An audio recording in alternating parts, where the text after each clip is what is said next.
welcome to your Feel Good Breakfast Show. It's Expresso right here on SABC3. Good morning, y'all. How you doing? Good morning, team. How you doing? Doing good. So good to see you. Oh, nice. What's happening in the show today? Well, lots happening. In fact, we're going to kick it off with some local entertainment news. Celebs are pledging thousands to help Casper fill up the stadium. A lot of, mixed reviews, but we'll bring you all I know, of very that. contentious. I mean, we want to see South African artists try and achieve something that no one else really has before, but could that money be spent elsewhere? We will find out this morning. Then, of course, heading into Christmas, we love those traditions, and they don't all have to be big family traditions. They can be small ones, coming of age, or a weekly trip to go and get takeout.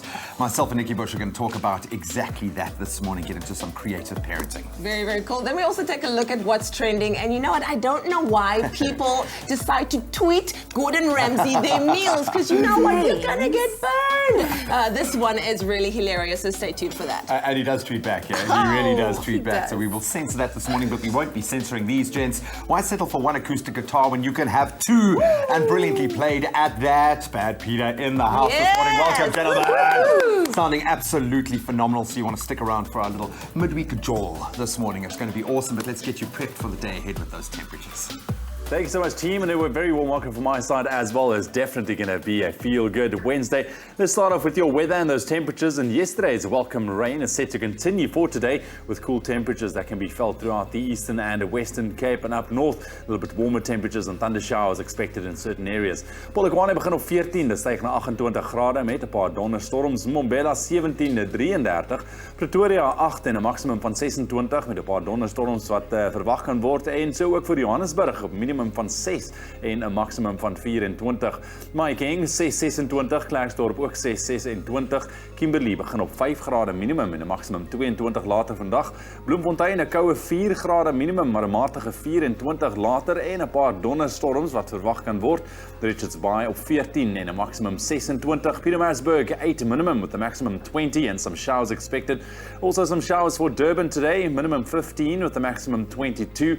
Mthatha 8-16, East London 12-16.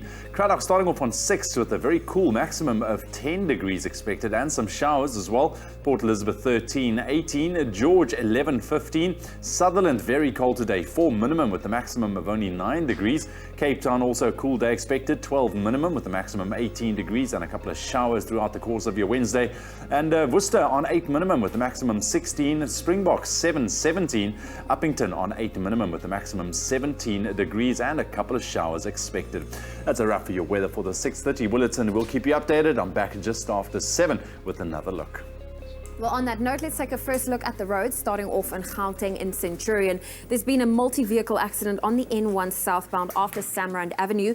The two left lanes are blocked and there's severe delays of at least 24 minutes between Brakfontein Interchange and Olifantsfontein Road with an average speed of 20 kilometers an hour. Well, that's where we leave your traffic for now. Another update coming your way in half an hour. Pharma Dynamics, effective, affordable healthcare. Well, it's time for us to head to social media today, and Graham is busy penning something there because why? It is I Love to Write Day. Can you believe it? I love this day, and we want to know from you, what do you love most, writing or using pen and paper? Do you love writing poetry? Do you like to write to-do lists or writing special letters? Let's see. Wow, Anita gave us a really long one. She says, I love to write poetry and short pieces. Very nice. Homolemo says, good morning, team. I do write special letters. I'm writing geography paper 1 and paper 2 today. Good luck. Jonathan says, writing songs because I'm one of the best Afrikaans rappers in Port Elizabeth due to my hashtag punchlines. Oh, we need to get Jonathan on the show. And then Bongani says, morning. When I hold a pen, I write poetry. Oh, I love it. I love it. I love it. Keep us informed. What do you love writing the most using pen and paper? Because we know the rap game in Port Elizabeth is strong, man. Dude, it is strong. Okay, well, anyway, let's kick off your Wednesday morning with a bit of fun. So, if your entertainment knowledge is on point, then this game is for you. I'm talking about the emoji charades game. We love it. We're going to put you to the test this morning. It could be a movie, it could be a TV show, it could be a song. How many words in the title? But you don't have to worry. We're going to give you a couple of clues to go along with our emojis. So let's take a look at our Let's group get of the emojis. emojis first of all. So Okay. we're going to say straight off the bat, we know that it is a movie. Okay, 3 words involved in the title. And these are the emojis hinting towards what words those are. But let's give you a couple of clues to make it that much easier. So we are talking about a film, as I said. It was based on the 1997 book of the same name by Sebastian Junger. The biographical disaster drama film was released in 2000, and the cast included powerhouse stars like George Clooney, Mark Wahlberg. Cha-ching, light bulb moment. Right? Okay, Cha-ching, there's a light bulb. okay. I think I might know what it is. You but better know, man. Take Come take a close. So angry. Take a close look at those emojis, and then if you think you know what movie this is, then let us know on Facebook or on Twitter by using that hashtag Expresso Show and try out this emoji charades game. We'll reveal those answers a little bit later. That was perfect. It was perfect. That was perfect. Well, still to come after the break, we all know that Casper said that he is broke at the moment, and so celebs have come out in their hordes to pledge thousands to his next event. So we'll see what people have to say about it. It's really conflicted at the moment. Well, bring that for you in your in your local entertainment news. And then we also have our parenting expert, Nikki Bush, in studio. It's all about family traditions and rituals. You do not want to miss out on that chat after the break.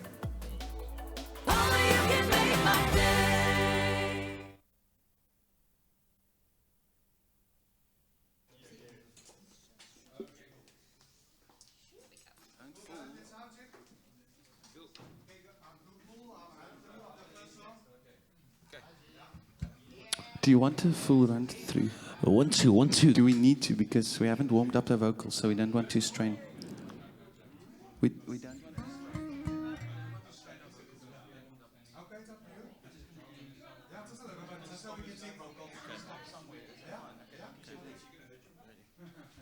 One, two, check, check. Is alles aan?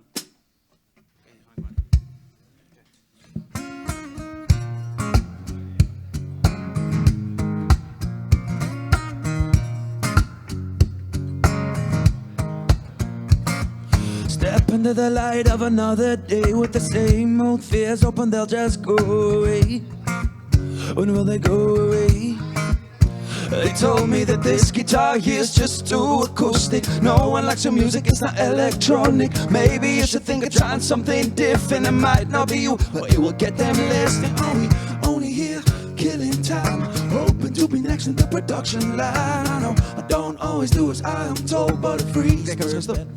A little bit more of PG's vocal, please, Craig. Stop. A little bit more of PG's vocal, please, Craig. 1, 2, 1, 2. 1, 2, 1, 2.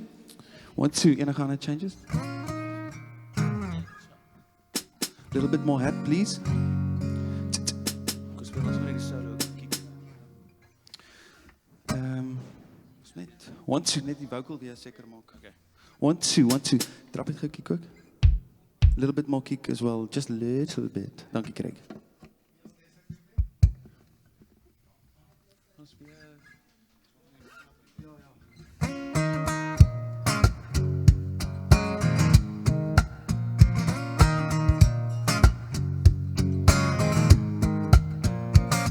Step into the light of another day with the same old fears, hoping they'll just go away. When will they go away? They told me that this guitar here's just too acoustic. No one likes your music, it's not electronic. Maybe you should think of trying something different. It might not be you, but it will get them listening. Are we only here killing time, hoping to be next in the production line? I know I don't always do as I am told, but a free spirit's better than an empty soul. Are we only here killing time? I refuse to believe that I do. All of this noise I fear is down near deafening dear. We all waiting on you to sing the songs that we all need to hear. World's going to shit, I fear, and I know it can disappear. We all waiting on you to sing.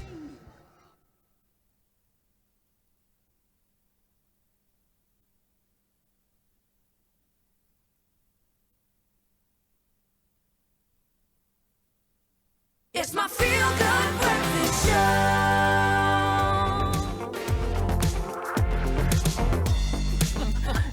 Welcome back to your Feel Good Breakfast Show. And ladies and gentlemen, look who is with us this morning. FA's artist expert, Kim Engelbrecht. Now, Kim, what's going to happen now is we're going to find out what's happening in Mzansiwood, what our stars have been up to. And then we'll talk later about Hollywood, but just saying. All right, so let's talk about Youngster for a second. He's been touring the world this year, and his latest stop is none other than Australia. Taking to Instagram, the rapper shared several photos as part of his tour Down Under, from taking in the sights to exploring the city by day and by night and putting on shows. He definitely knows how to work and to play hard too. Can I just ask, do you love Youngster? Yeah, I do. I'm He's a fan. so awesome. I'm a fan. I haven't been to Australia, and he's making it look so much fun, so very jealous. He's like swag all day, all day. Anyways, I like him. Anyways, while Casper Nyovest might not be taking up AKA's offer to help fill up the stadium, he certainly is getting help from all of his other local celebrity friends. Paul Tusi took to Twitter to say that while she can't attend the show, she will buy 10 tickets and donate them to anyone who wants to go to the concert. Now, if you thought that was impressive, why don't you take a look at Oskido's pledge? Something is going down. We're going to support my boy Casper Nyovest. Yes, 75,000 people, that's what we need. So what I'm going to do is that on the 25th of November, it is my birthday. We're doing it out there in Taboo, Johannesburg. So I'm going to buy 500 tickets. Before I land, I'm going to buy 500 tickets. So which means I'm spending, I don't know how much, 50 grand. I'm spending 50 grand on those tickets. 50 grand. Woo, that's a lot of money on tickets, though, hey? If That's a good friend. That's a good friend. Now, if you thought that was impressive, then take a look at Black Coffee, who, like Paul, has tweeted saying that he's going to spend 20,000 Rand every Friday until December the 2nd's show, totaling 60,000 Rand. So, this is next level stuff. But we were just checking online, 94,000 people, so they need to get into that stadium. Yeah, that's the capacity of the stadium. So I'm sure you need all your friends to help you, because that's a lot of people. Well, it definitely pays to have friends in high places, hey? I think it's a testament that your friends really want you to do well, you know? Exactly. I can't wait to see how much my colleague Zoe and you and Graham are going to pay when I try to fill up a venue. Stadium. Well, listen, we will definitely help you out. And one of the things that can also help you out is our parenting expert, Nikki Bush. She's with us in studio, and this morning it's all about parenting rituals with your family and those family traditions. Rituals are things we do over and over again that become part of who we are and how we operate in this world. They can also become an integral part of family life and your family brand, let's call it. Well, this morning we're going to chat to our creative parenting expert, Nikki Bush, about the importance of rituals and family traditions. Welcome, Nikki. This is really cool for me because I've got a tiny family. We've got our own very unique traditions within that. And now my family has grown, obviously, with my little man entering the world and his family living on the other side of the world, and us kind of merging our two family cultures and values. And we've got completely different rituals attached to that. But it's been so exciting to broach that. Why is it so important from your perspective to have family rituals, to have a family brand? Well, really, we need to have emotional anchors that anchor our children into our value system. Because every family has a different value system, and this is what creating a family brand is all about. And it's another way of bonding with your children. And it's a way of passing on values without it being a lecture. Yeah. Because we're doing. It's an experience. So the experience becomes the message. I love that. And we want to have that ever-present feeling. You want your family to know where they stand within that. It's a great source of comfort to me. Why the rituals? What is it about that ritual, about doing something over and over again within a family context? Why is that so important? Well, children love predictability, Yeah. and they love looking forward to things. And it's quite interesting when you speak to older children who've just left home and say gone to university, what do they miss the most? The Sunday roast, if their family did a Sunday roast. Start cooking, Mom. Start cooking, Sunday exactly. is coming. And they phone home on a Sunday and they say, oh, Mom, I wish I was with you, because, this is what we always did. This is who we were. This is what, how we did things in this family. I think that was one of the biggest culture shocks for me, and I've been to the UK now 3 times. And it's Christmas is massive, Halloween is massive. Those are big yearly traditions that we can all get behind. But there are weekly, daily traditions that you can introduce that can just be almost as powerful, if not more. Well, the first and most important one in my mind is dinner. Yeah. So where do you have dinner? Is it around the kitchen table, the dining room table, or is it in front of television? That becomes your ritual.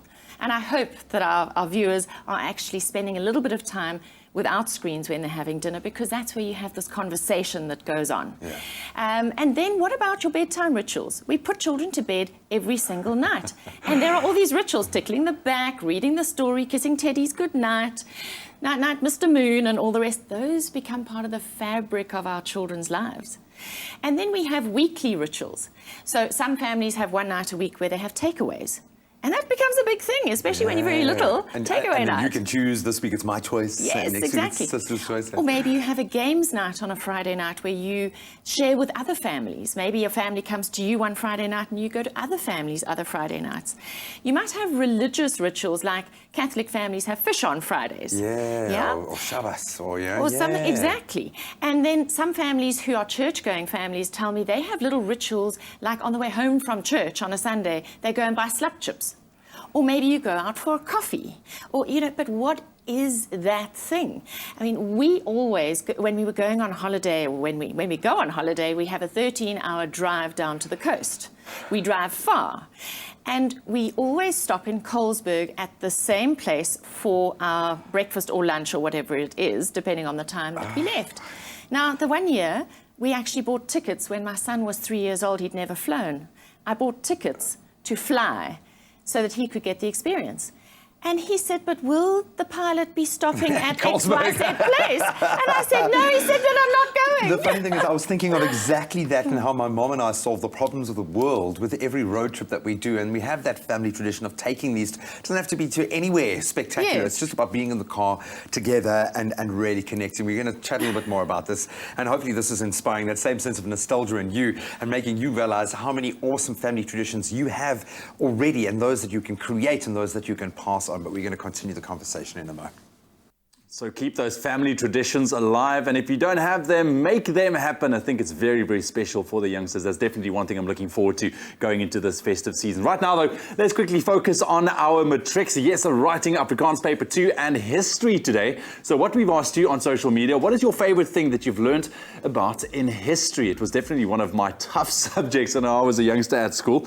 But let's quickly take a look at what you guys are saying. Dirk Hoekstra, goeiemorgen. Dirk says, history of wars and genocides. Why did it happen? Who were affected? How were those cultures affected? And what social problems resulted from it in order to understand how to deal with people? Very interesting indeed. Michelle says, good morning, Expresso. The best about history is the dates and names you find out of other older buildings and places and where it all started. And one more. KB Hum says, good morning. One thing I'll never forget about history is the endless notes. And they were endless notes. I had 2 notebooks, a workbook and 2 textbooks in a matric. Well, that means you just worked hard, KB. Thank you very much for all of the comments. I can see there's a lot of people commenting on our post this morning. Keep them coming. Always using that hashtag Expresso Show.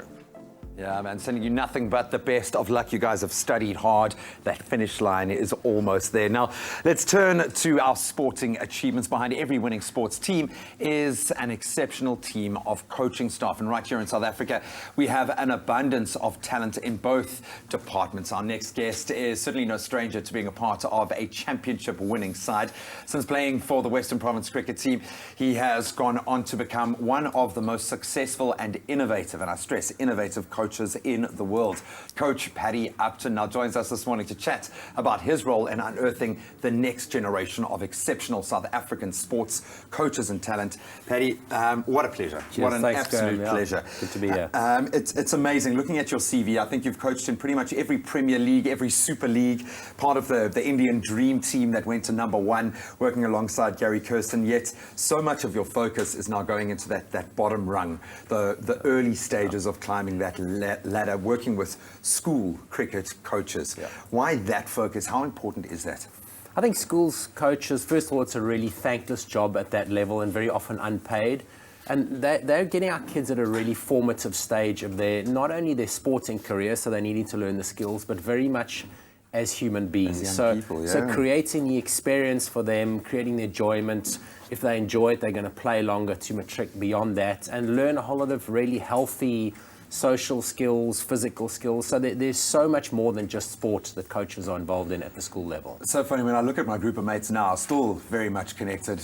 It was formed in rugby, it was formed in cricket. Those bonds and the life lessons that we learned on a field in the heat of the moment is so important.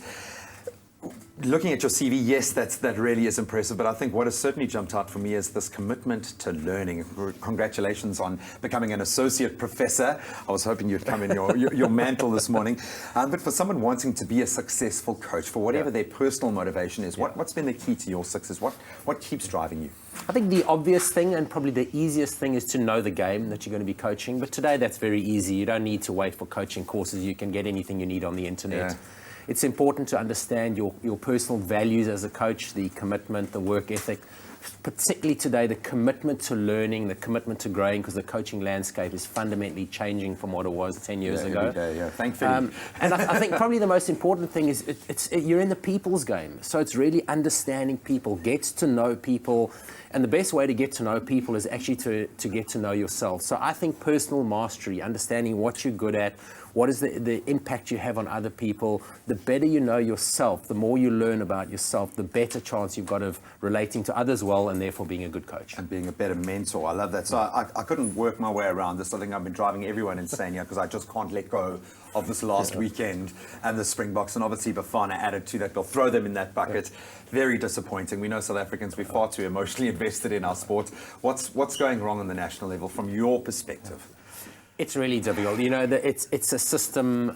There's a lot of pieces of the puzzle. I think one of the things, there are times when you just don't have good players, so you definitely do need to have good players. Is that the case now? I think a lot of good players, potentially, they're not playing in our teams, they're playing elsewhere. So somehow you need to be creating a system that gets your best players. And then once you've got your best players, or even good players, it's getting the best out of them. And that's all about creating the right environment, the right atmosphere. And that starts with the administration, the way that people manage players. It moves down to the coaching staff. What is the kind of culture, the kind of environment? Is it getting the best out of people? Are you harnessing the collective genius, the collective intelligence, the collective talent of the team? 20, 30 years ago, that coaching style is still in place today, where the coach is telling people what to do. So the only intelligence is being brought by the coach. And then it's also about the senior players. How are they managing themselves? What environment are they creating for their younger players? So it's so much about the environment, and are we creating the right environments? And what we need to be asking is the people involved. I wonder if someone is going around asking the players questions. Guys, how well is this working? Could this work better? And what do we need to do to create a great space for you? Paddy, thank you so much. I know there are a lot of managing directors out there going, I need you for my team in this office. So we're going to put all of your contact details, your social media info up on our website as well. Thank you so much for everything you're doing for this game, for every game, and for South African sport. We really do appreciate it. Paddy Upting here as part of a stellar midweek lineup here on the show. Well, you know what they say, if you can't stand the heat, stay out of the kitchen, and that's exactly what happens to one Twitter user. We talk about why Gordon Ramsay is trending after the break. And something that will be trending on your Feel Good Breakfast show, we have Bad Peter in studio. They're going to perform after the break. See you in a bit.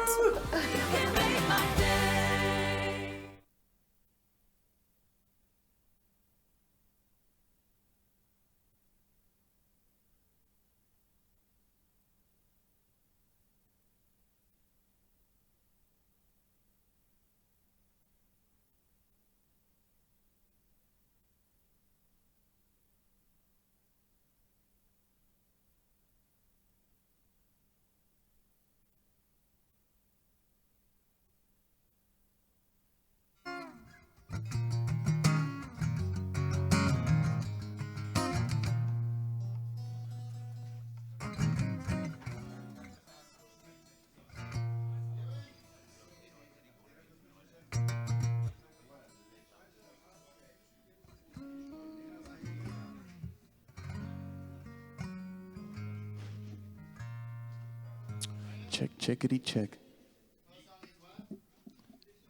1, 2. 1, 2. Check. Yeah, but you need to. It does need to be. Everybody.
It's my feel-good breakfast show. At Samsung, we develop technology so you can live life. Samsung, a way of life.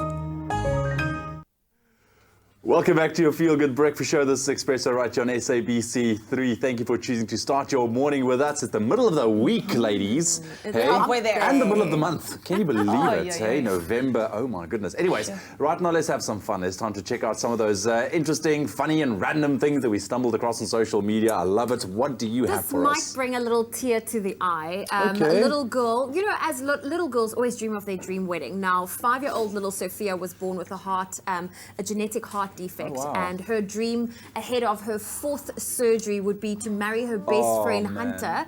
And Hunter's parents and Sophia's parents got together and they had a little wedding photo shoot so she can have her dream wedding moment with little Hunter. And they were all very playful ahead of her 4th major surgery. Wow. Wow, that is so cute. Heartwarming stuff. That hey? is cool. Look at her. She looks beautiful. So Hey. cute. Well, you know what? A story that is not as cute. Some Twitter users decided that they were going to put forth their finest culinary creations for the king of the kitchen nightmares, Gordon Ramsay. And I think they did know what they were in for. They just didn't know how much they were going to get burned. Let's take a look at this one. Shows it. Gordon Ramsay says, please rate my medu vada sambar and narayal chutney. I didn't know you can tweet from prison. Oh, wow. Gordon says, you're supposed to roast the chicken, not take it to the crematorium. Wow. What? Graham says, that's my Caesar salad with quail scotch eggs from my restaurant in Vegas. Smart.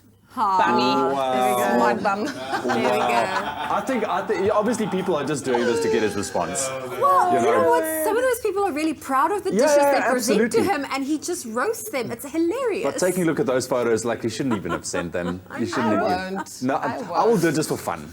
I'm gonna just tweet a recipe. But you're a good cook, so that's fine. I'll make a bad thing. I'll make a I bad think thing and you see what should it tweet says. Gordon Ramsay. I will do that. I will do that. Anyways, good fun. Thank you very much, ladies. Of course, let us know which hashtag, video, or story has caught your attention online this morning, and then you can share your thoughts with us online on our Facebook page, also on Twitter, using that hashtag Expresso Show. Well, right now, I do hope you're ready for an awesome performance.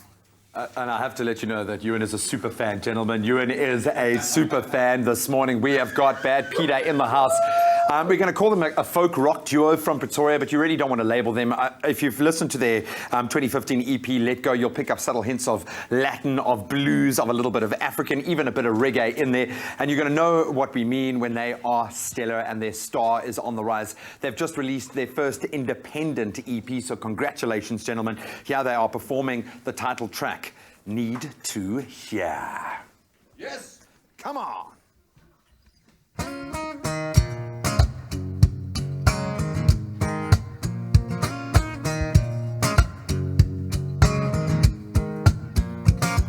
Step into the light of another day with the same old fears, hoping they'll just go away.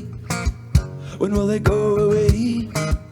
They told me that this guitar here is just too acoustic. No one likes your music, it's not electronic. Maybe you should think of trying something different. It might not be you, but it will get them listening. Are we only here killing time? Hoping to be next in the production line. I know I don't always do as I am told, but a free spirit's better than an empty soul. Are we only here killing time? I refuse to believe that I do.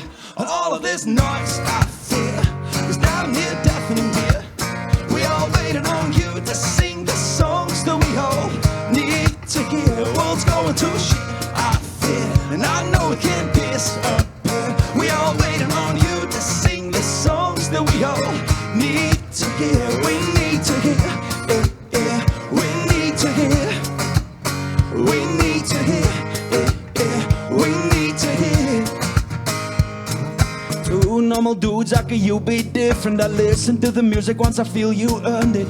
You're not living while you're singing, you expect me to dance to the rhythm of a song I don't believe in. Step into the night, we'll be working, getting everybody singing, everybody drinking. We'll carry on here, someday we'll have something to say.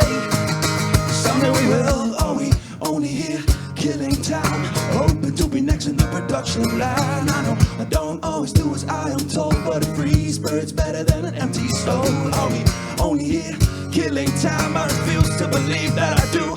And all of this noise I fear is down here deafening dear.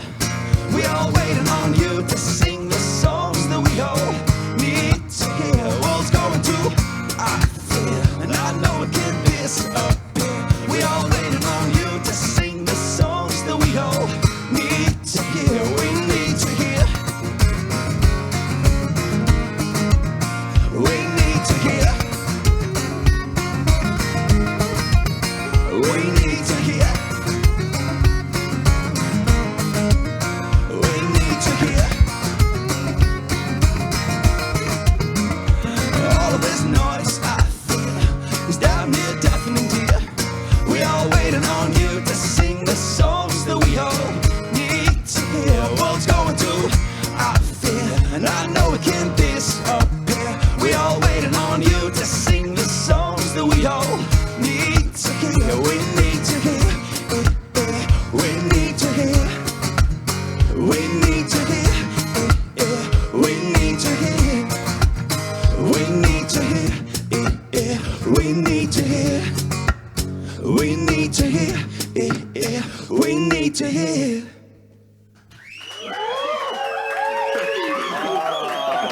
Oh, guys, I can see you hate what you do. You absolutely hate every second of it. Bad Peter, thank you so much. Picture, Alvain, well done, guys. So relevant right now. You can see I've been watching a lot of reality shows, okay? An unbelievable sound, and it's all yours. Your first independent EP. Pika, what was that process like? How proud are you of this material, man? Yes, we were extremely proud because we saw a whole nother side to it, you know, and it also, almost in a sense, we were almost more invested in it, you know, and you could see the results earlier. So that was an incredible feeling, you know. So the heavens, they're confirming what you're saying. Amazing, yeah. It's amazing, you know. Yeah, just aside from all the facts of you can make it more personal. You can put on the record what you want to, not this or that. So that was We're incredible. in total creative control, so that's pretty cool, yeah. But you've got to make it work as well. How much more work is that now? Because you've still got to get out there and perform. You've got a gig. You want to sell, ultimately build a full album. How close are we to a full album? Where's that in the works? We're working up to that. We're busy saving up for that, basically, because we are independent now. But we're very excited, and So we're definitely going to do crowdfund that album. baby right now, dude. We are so proud of what you guys are doing, and you are sounding phenomenal. Really, really. There's a gap in the market for where you guys are right now. You don't have one, you got two acoustic guitars. Yes. Guys. Come on, man. We're a full band. I love it, dude. No, thank you so much. An absolute gentleman as well. So thank you so much for bringing that energy onto our set. We need to hear another one. So we're going to keep you around all morning. You can let us know on our social media platforms what you felt about that performance right now. Let's get back into official duties with the news. In the national news this morning, the Human Rights Commission will this morning continue its national investigative hearings into the status of mental health care in the country. Government departments, regulatory bodies, civil society organizations and researchers are amongst those taking part in the two-day hearings. The Commission's Gail Smith says that the hearing will seek to underline systemic and structural challenges to mental health care. South Africans can expect colder weather to affect most parts of the country as a severe weather conditions that started yesterday continues. In a statement, the South African Weather Service says that a steep upper air trough would result in significantly cooler weather over most parts of the country this week, with the expectation of snowfalls on some southern mountains. It adds that cold weather will invade the Eastern Cape, southern KZN, southern Free State and the Northern Cape today, spreading to reach the remainder of KwaZulu-Natal, the Free State, Gauteng and Mpumalanga on Thursday. The ministry said that the new wage legislation as well as bills on basic employment conditions and labour relations would help address labour instability and wage inequality. Now moving further abroad, India's Environment Minister has said that the country's filthy air is no cause for alarm, claiming only routine precautions were needed to cope with what doctors have called a public health emergency. Minister Harsh Vardhan contrasted the pollution choking large swaths of North India, including the capital, with the 1984 gas leak in Bhopal that killed at least 25,000 people and remains the world's worst industrial disaster. Meanwhile, India's leaders have been criticized for failing to do more to tackle rising pollution levels, which experts say are wiping years off the lives of its citizens. And then finally, Iranians living outdoors in bitterly cold temperatures are making desperate pleas for help after an earthquake hit near the Iran-Iraq border, killing over 400 people and injuring 7,000 more. According to official estimates, around 12,000 homes were destroyed and another 15,000 damaged in the quake, which has been described as one of the worst natural disasters to hit the region. Meanwhile, President Hassan Rouhani promised swift help for all of those affected. And then finally, an announcement by the military on Zimbabwe state broadcaster says that President Robert Mugabe and family are safe, but that the army is targeting criminals around him. Now, reports indicate that there have been arrests of Finance Minister Ignatius Chombo, a leading member of the so-called G40 faction of ZANU-PF. Well, that was your 7 o'clock news update. Let's get a look at what's happening in the world of sport. Here's Graham.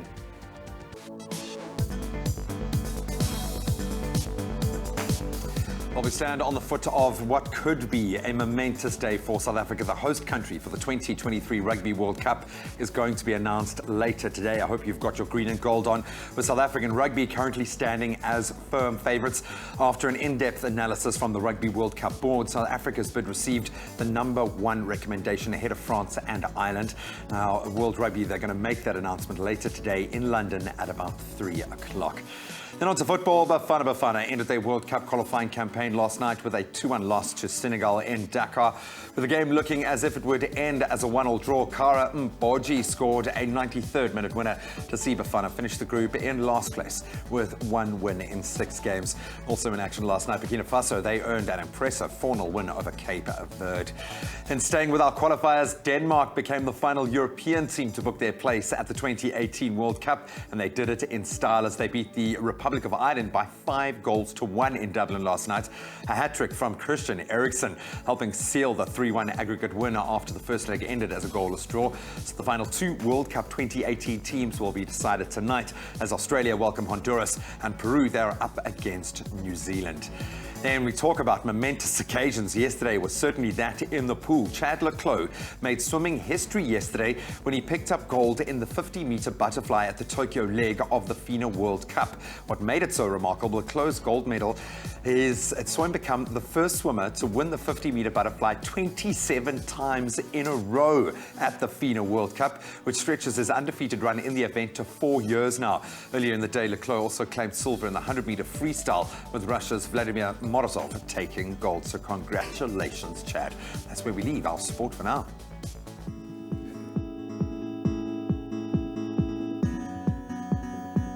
Well, let's take another look at the roads. Expect major delays in Gauteng and Centurion due to a multi-vehicle accident on the N1 southbound after Samrand Avenue. Now, 2 left lanes are blocked and there's still severe delays between the Brakfontein interchange and Olifantsfontein Road, with the average speed being 20 kilometers an hour. That's where we leave your traffic for now. Another update coming your way shortly. Well, thank you, Zoe. Let's quickly take another look at your weather and those temperatures. And yesterday's rain is set to continue today, bringing with it some cool temperatures for the eastern as well as the Western Cape. Up north, though, you can expect warmer temperatures and a couple of thunder showers in certain areas. Jou temperature, Polokwane begin op 14 minimum en 'n maximum van 28 grade. Mbombela 17:33, Pretoria 8:26 met 'n paar donderstorms wat verwag kan word. En dieselfde vir Johannesburg, minimum 6 en 'n matige 24. Mahikeng 6:26, Klerksdorp 6:26, Kimberley begin op 5 grade minimum en 'n maximum 22 grade. Bloemfontein lekker koud vanoggend, 4 grade minimum en 'n matige 24 later. Richards Bay on 14 with a high of 26 and a couple of showers expected. Also some showers for Pietermaritzburg, 8 minimum this morning with a maximum 20. Durban 15:22, Mtata 8:16. East London starting off on 12 with a maximum 16 degrees. Cradock 6 and a maximum of a cool 10 degrees. Port Elizabeth 13:18, George 11:15. Cold day in Sutherland expected, starting off on 4 degrees and minimum, staying cold with a maximum of only 9 degrees. Cape Town also a cool day expected, 12 minimum with a maximum 18. Worcester 8:16, Springboks 7:17, and Uppington starting off on 8 degrees and minimum this morning, reaching a cool maximum of 17 later on. That's a wrap of your weather for the 7 o'clock bulletin. One more update heading your way just after 8. Spend 400 Rand or more at BP. Swipe your Avios card and you could win big. Make your dream holiday a reality with hashtag BP Fuel My Festive. Well, we love connecting with you on social media. This morning, we're following the hashtag World Cup Qualifier WCQ 2018. That's, of course, the Soccer World Cup taking place next year in Russia. Last night, Senegal lost. Well, in fact, they beat Bafana 2-1. And also, we have Alfonso tweeting saying he's looking forward to Australia's game tonight. Then we have this one coming through saying we've been fighting for so long to get to the World Cup. We are very much looking forward to it. And that's a quote from Chris Christian Erickson. I hope I pronounced that correctly. Well, there you have it. We love connecting with you on social media and continue to do so with us. That hashtag being #Expresso Show. Thank you so much, Zozo. Now, Graham, if there's one thing that freaks me out at the thought of it happening is this question. Have you ever had the horrible experience of losing or misplacing a bank card? Can I tell you the ridiculous thing? Okay, the weekend that Nedbank released their My Money app, I lost my card, or at least thought I had. Went through this long process of phoning in, getting it cancelled, stressing myself out, checking all my accounts, hoping beyond hope that it hadn't been picked up or I hadn't left it in an ATM because I'm that kind of guy. And of course, then I found it in my bag, a little bit later in the day. But the beautiful thing about the Nedbank Money app at the moment is you can block or freeze your card, which means then you can reactivate it with a few easy steps. So there's no need to go into a branch or even to use the call center, and you can avoid the panic, certainly in my case, and obviously avoid any money being stolen, saving time, saving hassle, win-win. Oh, that makes me so happy. And remember, if you're a Nedbank client, you stand the chance of winning daily when you download the new Nedbank Money app. All you have to do is download the Nedbank Money app in your preferred app store today, log in with your details, and post a screenshot of the welcome page on the Expresso Facebook competition post. And this is going to put you in the running to win a R1,000 voucher from loot.co.za. Perfect timing ahead of Christmas. And we're giving away a voucher every day this week, so you have to get onto it right now. Go and download the app and enter, please. That competition is going to close on November the 20th, and all the terms and conditions can be found on expressoshow.com. Block your card immediately if it's lost or stolen. Simply choose the card you want to block, reorder a new one, and we'll deliver or you can collect. And that's it. Download the new Nedbank Money app today and manage your money like never before. Well, make sure you go fill up those coffee cups. We're taking a quick break on your Feel Good Breakfast show. We're hanging out with Kim Engelbrecht. She's with us the entire morning. We're going to talk career success after the break. You do not want to miss out on She's that. been stressing about that wave. She says, but you did it perfectly. Well done. Anyways, listen, the silly season is also fast approaching, and there's a couple of things you need to be aware of. We're talking schemes and scams. Yes, don't be fooled to this festive season. We'll be back after the break. Ever wanted to visit a snowy winter wonderland, or is relaxing on a tropical island more your thing? You can visit your ideal destination when you win one of 21 dream holidays every week from 2 October until 15 December with #BP Fuel My Festive. Enter the competition by visiting a BP fuel station and swiping your Avios card when you spend R400 or more. Sign up for your Avios card for free at BP and get your entries in to win big with #BP Fuel My Festive.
welcome back to your Feel Good Breakfast Show. It's Expresso right here on SABC3. Now, local is lacquer and local talent is where it's at. Now, next guest is so talented that she's been scooped up by an international series. She's a household name, and that doesn't even need an introduction. Ladies and gentlemen, I want you to make some noise for the beautiful and talented Kim Engelbrecht.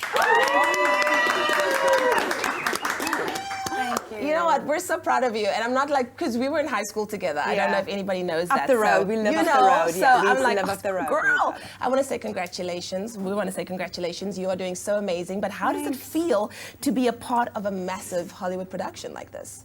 I mean, it's really cool. It's such an honor, you know what I mean? I mean, I think my first day, I think I really realized what a big production it is, because you get there and it's a brand new set, you know what I mean? You're on an international set, you've got people that have been doing this for years. Wow. So I think you do understand, like you feel the scale of it. Yeah, so it's just important just to hold your own and just take a deep breath and just take it in your stride, you know? But do you ever like freak out? Like what's like, for sure, yeah. Okay, calm down. You've had your freak out You moments. got this. Yeah, all the time. I think like there are moments, like sometimes I do wake up, I'm like, I'm in Canada. I'm doing this, you know what I mean? Wow, like, that's amazing. Really cool. Yeah. Well, you've worked, you know, on local productions. You're now on an international production. Do you feel like, you know, Africa as a whole match up to the Hollywood standards? Well, I mean, I think we definitely are. We are a growing industry, and I think it stands testament because there's a lot of South African actors that are doing really well abroad. So, you know, I think it's bound to happen. You know, where the rest of the world are gonna look at South Africa, not only its country but also the talent, and go, let's pinpoint this. But obviously, this is it's a different scale. You know, it's a little bit bigger. The stakes are higher.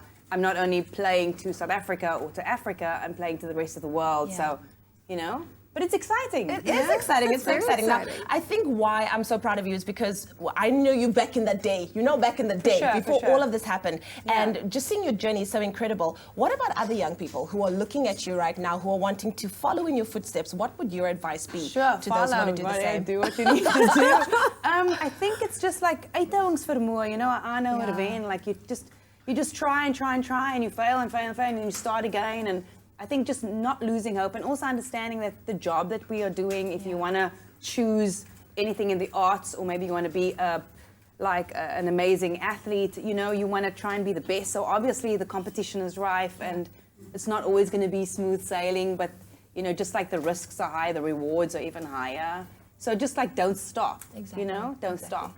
Could you like just give us a taste of that American accent? So funny because I always go, please call Stella, ask her to bring these things with her from the store. And then from there, I just kind of say any word.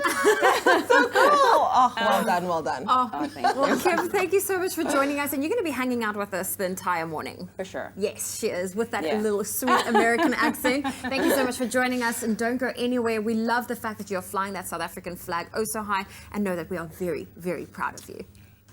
Oh, lovely to hang out with Kim, What a man. superstar. She Absolutely. is so cool, Superstar man. indeed. Superstar indeed. Love Right her. now, though, you know what? Summer's here. The holiday season, the silly season is upon us as well. And one great way to enjoy time with a family is to go and have a little picnic. I'm sure Jack would enjoy it, man. And he's at that age now. He loves it. Exactly. So we're going to share a little treat with you this morning that definitely requires no baking, doesn't need an oven whatsoever. It's all thanks to our secret ingredients, our Clover Fruits of the Forest yogurt. It is delicious, and we do love picnics, and you want to make it simple but enjoyable and delicious. So this picnic dessert is easy to make, it's even easier to pack, and it's going to turn your picnic into a party.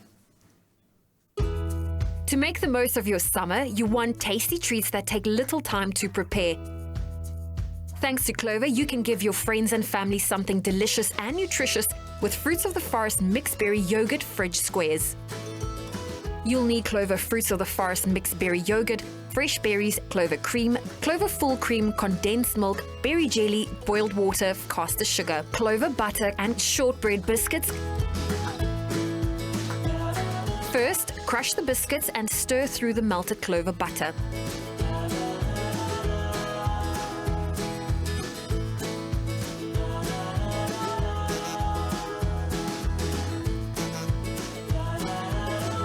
Press this down into a square baking tin and bake at 180 degrees for 10 minutes or until golden.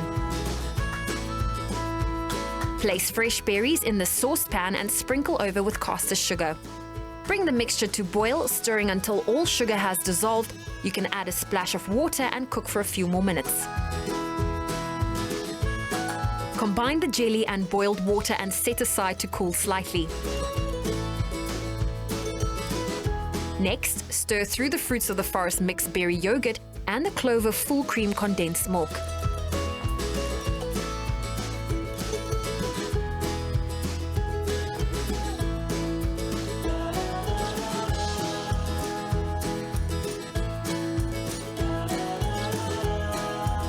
Whip the Clover cream and fold it through the berry yogurt mixture. Spread the berry compote over the biscuit crust. Now pour the berry yogurt mixture filling over the biscuit and berry base. Pop the dish in the fridge and leave it to set for about 2 hours. Once set, you can pack this refreshing dessert into your summer picnic basket and relax as you enjoy this mouth-watering treat with your loved ones. Made with love by Clover. Clover Fruits of the Forest, creamy and fruity. Made with love by Clover. Made with love by Clover. Now, we certainly feel it in our industry, the silly season, and I stress silly is fast approaching, and this often goes hand in hand, sadly, with lots of spending, we know, but unfortunately, it's also a golden opportunity for Skellums, the Skellum, to get his hands on our hard-earned money. And this morning, we are joined by Kalyani Pillay, the CEO of SABRIC, the South African Banking Risk Information Centre, for tips on how to wise up and watch out this festive season. Welcome back. I know I always broach these conversations, with a little bit of anxiety because the risk is so real. You've launched a festive season, specifically festive season awareness campaign. Why? Why is this time of the year so dangerous? Well, Graham, definitely a great opportunity at this time of the year. You know, people tend to have a little more cash at this time of the year. People are getting paid bonuses. They're collecting savings that they've, been saving all year through. So definitely greater opportunity. And when, of course, there's greater opportunity, criminals will certainly focus their attention there. So we thought we'd run this campaign just to remind everybody about things that we've been saying, all the time. And particularly at this time, we thought, everybody's using card, whether over the counter, whether online. People are going to ATMs. There's always queues. There's always a rush. And there's a lot of distraction. Absolutely. Yeah. And so people tend not to be as vigilant as they normally are. And so we thought we'd create this awareness to remind everybody again. But also, I think that, we all want Wi-Fi, want to use Wi-Fi. We all want the speed that comes with it. The free downloads. Absolutely. So, we thought that we'd sort of just start reminding people about what they need to look out for. And I thought I'd just share a little bit about crack.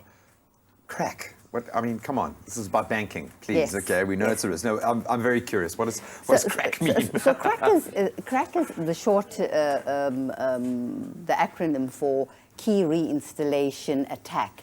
And what this does is that it's you get your security protocols via YPA2, which is the security protocol that goes between your router or your modem and your actual device. And of course, through that process, the data or the information that you're sending online is encrypted.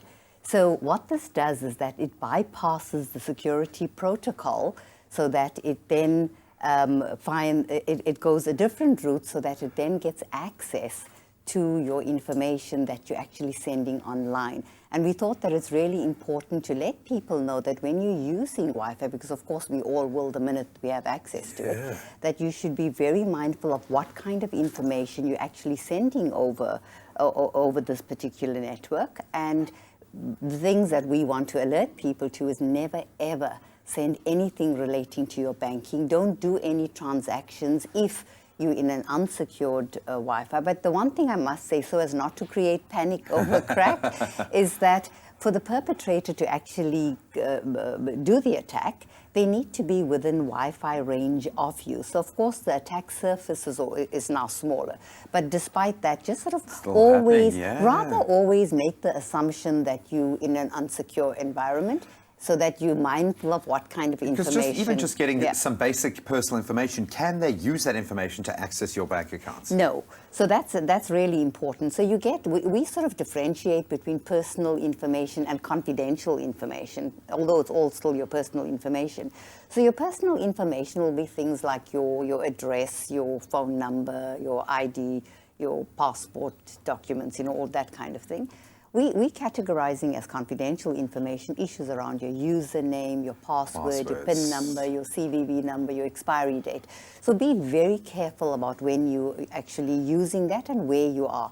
So even if you're using Wi-Fi, and even if you are in a secure, password restricted sort of Wi-Fi where you've got to put a password in, then even then, be careful when you go onto any website. Make sure that in the URL at the top in the address bar that you see HTTPS before you actually start putting your card data in, if you're doing a purchase. And also look out for the closed lock signs. That's all the indication that you're then on a secure... are in a safe space. Yes, yeah. So our focus this morning, Wi-Fi in particular, but we're going to continue this conversation throughout the festive season. Sure. And I know that we can go to your website as well, and all your Facebook and your social media platforms have got a host of information. All that information is there on our screen. Thank you so much for spreading the message of crack over this festive season, but absolutely vital information. For more tips on how you can wise up and watch out this festive season, visit that SABIC website, as I said, or their Facebook or their Twitter pages. Wise up, watch out. We're taking a quick break on your Feel Good Breakfast show, and scientists have a very serious warning for humanity with regards to our planet. Don't go anywhere. We'll bring you a tech update after the break. And then Autobots roll out. If you know what that means, then you're a Transformers fan. And you know what? The Transformers exhibit has hit African soil. We'll tell you more after the break. Clover Classic Custard and Clover Crush are hashtag way better together. Stand a chance of winning daily cash and airtime prizes or the grand prize of a Toyota RAV4 when you buy a 1 kilogram classic custard and a 1 litre crush together. To enter the competition, dial *120 *5676# and follow the prompts. You'll need the barcodes from both products and can enter as many times as you like. For the full competition, T's and C's, visit clover.co.za.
It's my Feel Good Breakfast Show. Welcome back. This is your Feel Good Breakfast Show, Expresso, right here on SABC3. It's a fresh Wednesday morning, nice and chilling, Chilling, eh? What a lineup of guests we've got today. I have know, to say, it's man. amazing. Kim I love you, Kim. I love she you, is man. just brilliant, a superstar. But listen, tech news, that's what Yeah. we're focusing on right now, and very, very interesting. I mean, robotics has been making its way over the past couple of years. The developments have been absolutely insane as to what they can do, but now there's a robotic dog that could almost go for a real dog. Yeah, it's strangely cute. Now, I think when we envision robots in the future, they normally take a human drone-like form at least. Not according to tech company Boston Dynamics. Yesterday, the robotics developer owned by Japanese tech giant SoftBank released a video of their brand new prototype. Take a look. Oh man, as long as it doesn't lift its leg. It's called Spot Mini. Not much detail has been revealed other than this clip, which you see, which does paint quite an interesting picture. But you can see how fluid and realistically it moves. It's just unbelievable. Guy, unbelievable. Slap a fur coat and a tail on that and you'll have a real dog. It needs a wagging tail. The company has been building robots since the 90s, and in the past few years they've unveiled some pretty incredible prototypes that are quite similar to this, but I think none of them are as advanced as this new Spot Mini. They hope that one day they'll be able to create consumer robots capable of performing household tasks like helping pack the dishes or even clean the house or lick your face if you're having a bad day. But look at that. I mean, some of these creations, imagine walking into your kitchen and there's this guy on the left. You are not allowed into the kitchen. Anyways, okay. And then, of course, you know, global warming, a big issue. We've been talking about it. You know, people have been raving about it as well, making sure that we all stand together and try and make a difference. But now scientists have band together to just tell us exactly what we need to know. And I hope this really does sink in. Climate change has been the talk of science, I think, for a long time now, backing up a lot of our fears. But the question is, are we doing enough? Well, according to a massive group of scientists, we are not. Yesterday, 15,000 scientists banded together and issued what can only be called a warning to humanity. It's an update to a warning that was released 25 years ago by 1,700 scientists, but this time they paint a far grimmer picture, unfortunately. And in the letter, they warned, if the world doesn't act soon, there will be catastrophic biodiversity lost and untold amounts of human misery. Soon it'll be too late to shift course away from our failing trajectory, and time is running out. We must recognize in our day-to-day lives and in our governing institutions that Earth, with all its life, is our only home. There is a light at the end of the tunnel, though. The price of renewable energy is dropping drastically, making it more accessible, and in some countries it is outperforming fossil fuels. That is fantastic. Electric cars heading the same way. Several countries now committing to banning fossil fuel powered cars in the very near future. Is it enough? No, it's not. Exactly. We need to change. I think it comes, you know, we need to be conscious of what Goosebump exactly is stuff, going on. actually. Absolutely, Wow. man, absolutely. So let's look after Mother Nature, man. We really need to. And that's a roundup of your tech stories here on your Feel Good Breakfast Show. I'm about to get myself one of those robotic dogs, man. I think it's pretty cool. Well, it's always amazing when brands can maintain popularity through generations and, of course, through the years. Now, from being a popular toy in the 80s to becoming a massive franchise movie hit, I'm talking about the Transformers. There's something for everyone, and now they have a very exciting exhibition where you can really get up close and personal. After much anticipation, the Transformers have finally touched down in Africa. Now, Optimus Prime, the legend that he is here behind me, together with Bumblebee and the rest of the crew, have traveled from outer space all across the world and touched down in the heart of the Mother City to amaze audiences. What a legend. Hot off the heels of a successful Latin American tour, characters from the franchise come to life in an exhibition that covers a whopping 2,500 square meters. Nick, firstly, well done for putting all of this together. It is brilliant. It seems that the people are absolutely loving it. But why the decision to bring the Transformers down to Cape Town? It wasn't a difficult decision. Transformers is a brand, the toy company, the heritage comics, and now the big movie franchise is so popular globally. And we just found it fascinating. The fact that you could come here and see the entire brand story was of real interest to us.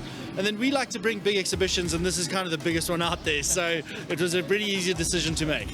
Now, I've had a great time walking around, but just give us an indication as to how big some of these creations really are.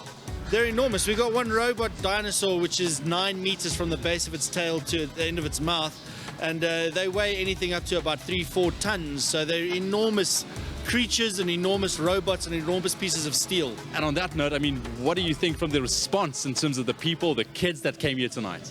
The response has been phenomenal, and we take real joy when kids run through and experience real life objects. It's a rarity. We look at our screens all the time, but to run up to an enormous dinosaur or onto an enormous robot in the real world is a great treat, and we love seeing it happen.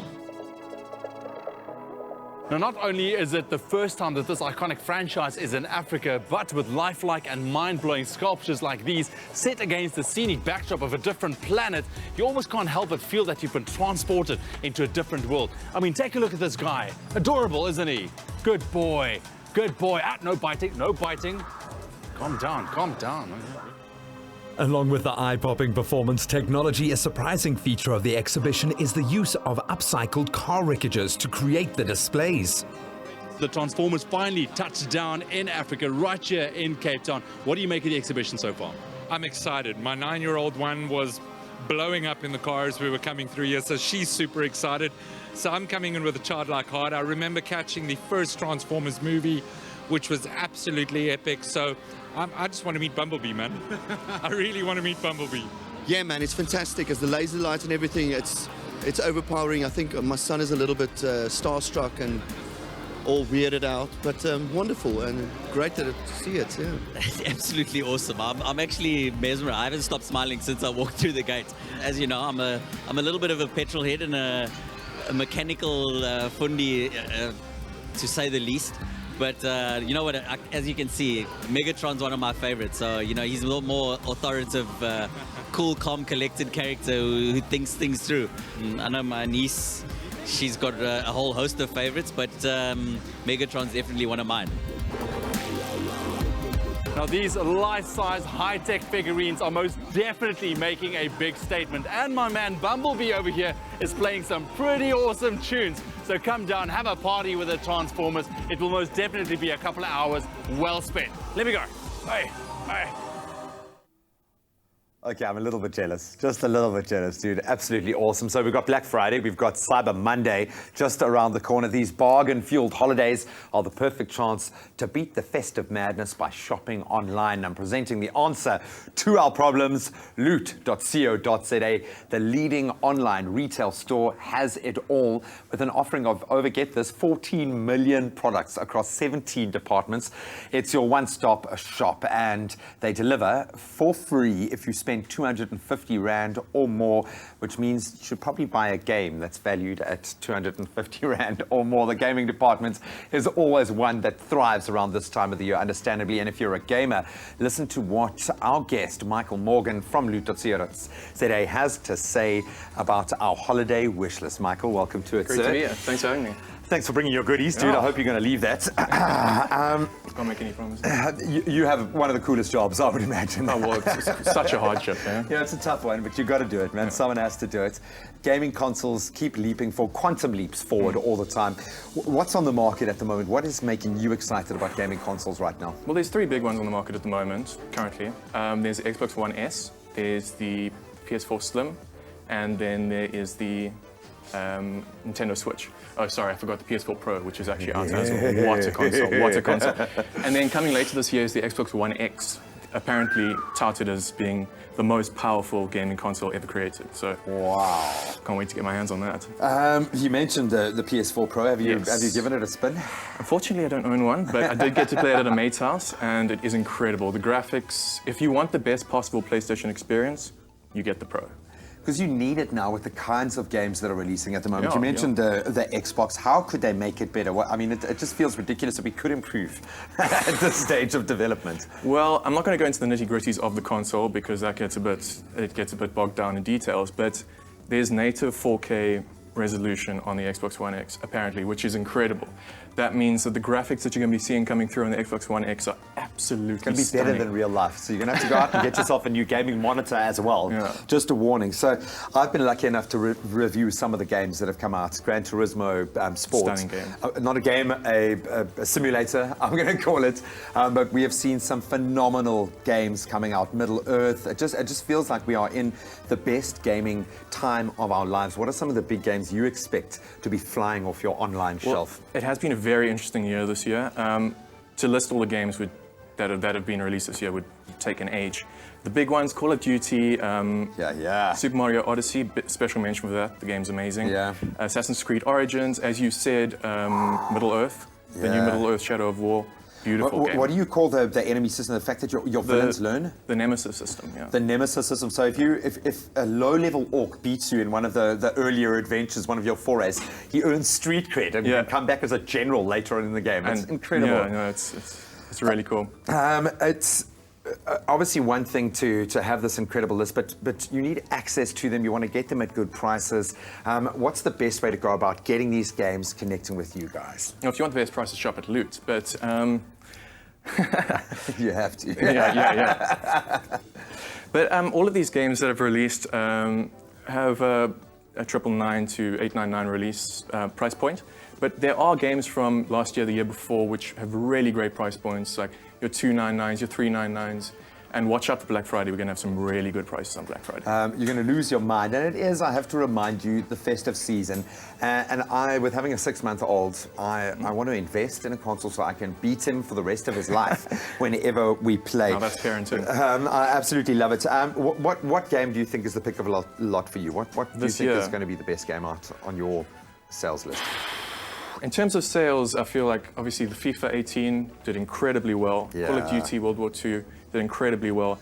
But I think the possible two shining stars of this year were Horizon Zero Dawn, which released earlier this year, and the Super Mario Odyssey. Such a great game. So you deserve it. It's been a tough year. You've worked hard.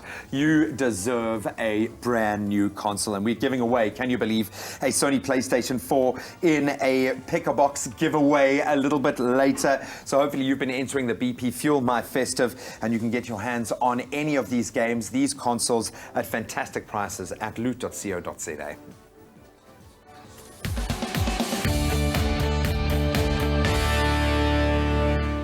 Well, the excitement continues on your Feel Good Breakfast show. BP is making hundreds of travel dreams come true by giving away 21 dream holidays every week until the 15th of December.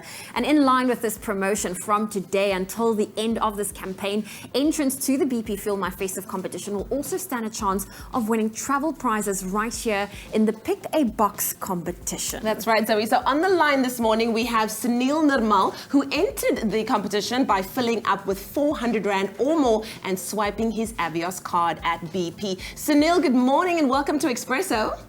Hi, good morning, and how are you doing? We are so good. Question is, how are you doing, Sunil? I'm very well, thank you. Awesome. Okay, cool. So we've got 7 boxes here, each with a letter of Expresso. We need for you to pick a letter, and of course, we will open the box and reveal what's inside, and hopefully you are going to win big. Sunil, which letter are you choosing this morning? The second S. The second S. Zoe, do you want to get us so the second over S? here. I'm going to open it and ooh la la, you won yourself a Sony PlayStation 4 Pro console That's worth amazing! 6,999 Rand. Right.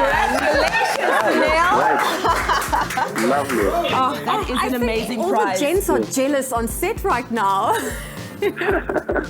Okay, thank you very much. Well done. Congratulations, Sunil. That's as easy as it is with Expresso. So don't forget to swipe your Avios card when you fill up with 400 Rand or more at any participating BP, and you will automatically be entered into the BP Fuel My Festive competition, as well as a chance of winning incredible spot prizes right here on Expresso. That's right. Well, for more information and for those T's and C's, visit our website. That's expressoshow.com or bp.co.za. Congratulations. Man, exciting stuff. That PS4, congratulations, dude, man. I would completely lose it. What a prize. Definitely just in time for the festive season as well. But we're going to be taking a very quick break. Don't go anywhere. When we come back, it's time for your international entertainment news. See what our celebs are up to and new images of the Carter twins have surfaced, and we'll show you those images after the break. They are too cute. And then we also hang out with the ever so stunning Kim Engelbrecht this morning, and we have a bit of fun with her as well, playing a game called Would You Rather. Stick around for that.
Good Breakfast Show. We are still hanging out with Kim Engelbrecht. Before we play a little bit of a game with her, we want to first dive into our international entertainment news. And I'm so excited because I feel like I'm an aunt. Everybody feels like they're aunts right now. It's finally here after months and months of waiting. New images of Beyonce and Jay-Z's twins have finally surfaced. The Carter twins, whose names are Rumi and Sir, were spotted with their parents and grandmothers at a family vacation in Miami earlier this week. And here you can see Beyonce holding her only son, Sir, how nunu's, and of course her mom over there holding, who I assume is going to be Rumi as well. I know that Jay-Z's mom, Gloria, is there as well, who was holding Rumi at one stage, but it all looks there. Look at those cheeks. Look at those cheeks for days. Oh, how do you feel? I mean, Kim, do you love the Carters as much as we love the Carters? I love babies. Oh, he looks like I love he needs to hit babies. the gym, though. I do love babies.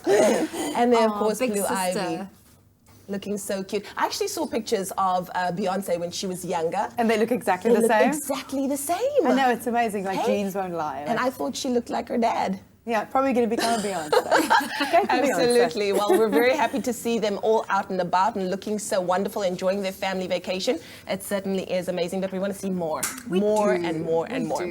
Well, this news might come as a shock because I don't know if you knew this. Kim, I don't know if you knew this, but Jordan Sparks is married. What? Hey, Really? I I had no know. idea. Not only is she married, but she's also expecting a baby with model husband Dana Isaiah, who broke the news yesterday. And yeah, they tied the knot back in July, and they are going to be having a baby. We don't know the gender as yet, but I say very, very well done. She's always been a private person. Hey? Be very private. She was, yeah. Like you're a very Jason private person as Derulo. well. Just don't spring that on us last minute, though. I have nothing to say. We want the exclusive. We do. One day is one day. Well, listen, we're going to play a little bit of a game now. I'm very excited about this, the game of Would You Rather. In fact, don't go anywhere. We're going to play that game shortly with Kim, so stay tuned to your Feel Good Breakfast Show.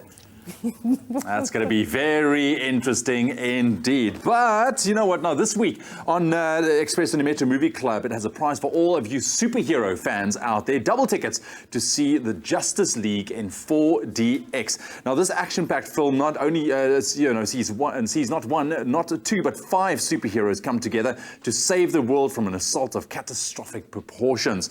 Now, you can experience this new superhero blockbuster in New Metro's 4DX, an exhilarating cinema experience with high-tech motion seats and special environmental effects, only at the V&A Waterfront in Cape Town, the Pavilion in Durban, Cornubia Mall in Mhlanga, Medland Park in Pretoria, Hyde Park and Emperor's Palace.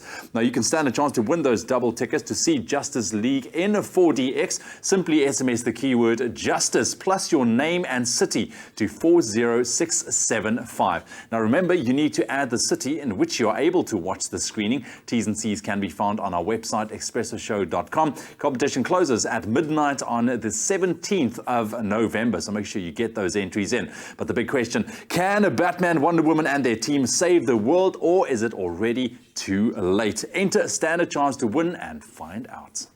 Find the best entertainment at New Metro Cinemas. It's your scene.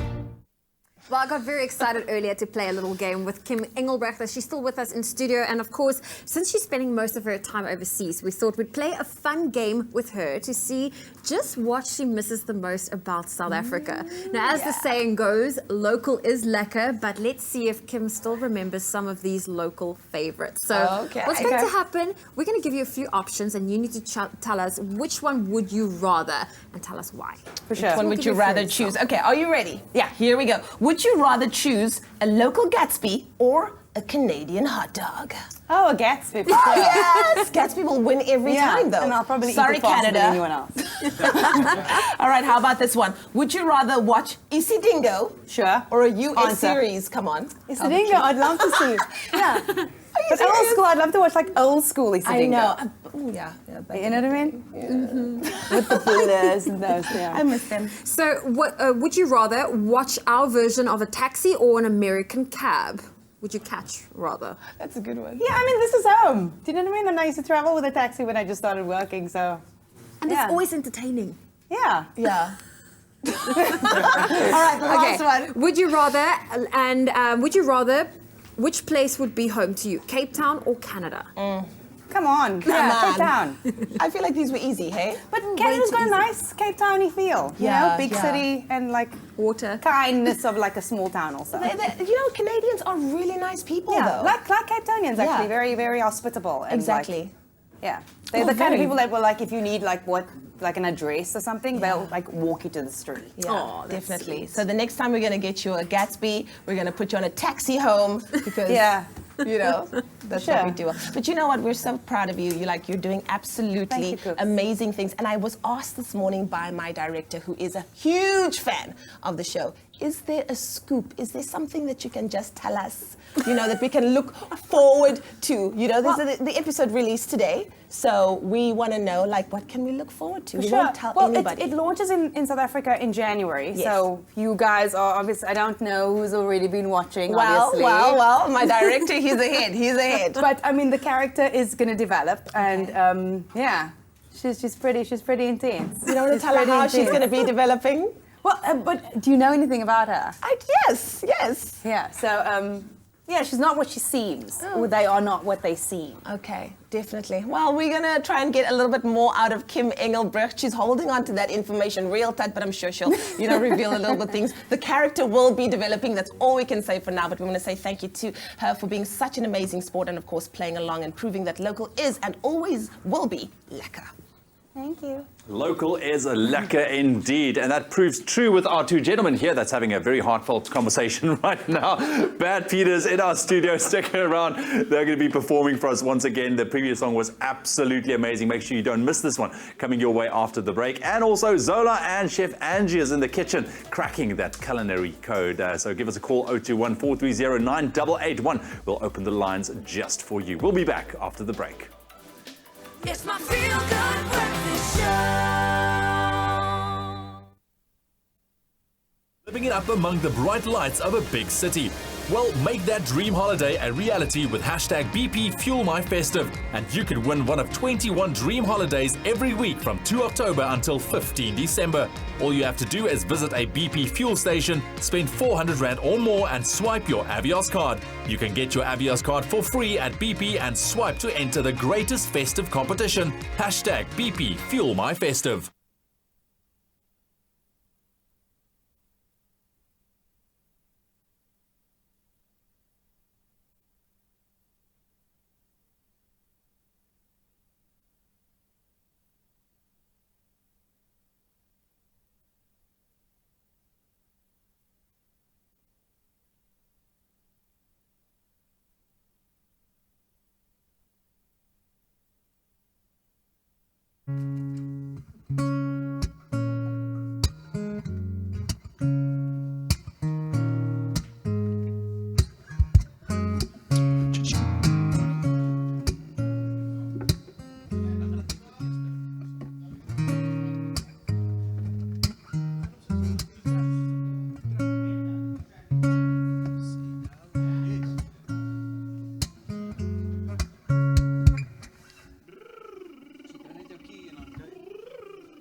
Who knows?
It's my feel-good breakfast show.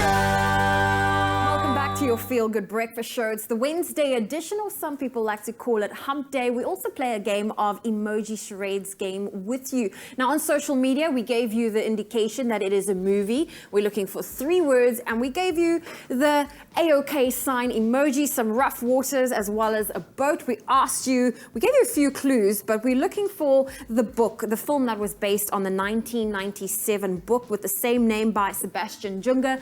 That correct answer is, in fact, The Perfect Storm. So to everyone getting it correct, thank you so much. In fact, looking at all of these comments, I don't think anyone got it incorrect. Gwyneth says anything with George Clooney, sigh. Well, then that has to be perfect. The Perfect Storm. Love George too. But Mabore also says My Family, The Perfect Storm. Vincent, The Perfect Storm. Awesome movie. Anthea also saying A Perfect Storm. Love this movie. Watched it a few times. Well, there you have it. And thank you so much for playing along in our emoji charades game, and continue to connect with us on social media using that hashtag Expresso Show. Spend 400 Rand or more at BP. Swipe your Avios card and you could win big. Make your dream holiday a reality with hashtag BP Fuel My Festive. In the national news this morning, the Human Rights Commission will this morning continue its national investigative hearings into the status of mental health care in the country. Government departments, regulatory bodies, civil society organizations and researchers are amongst those taking part in the 2-day hearings. The Commission's Gail Smith says that the hearings will seek to underline systemic and structural challenges to mental health care.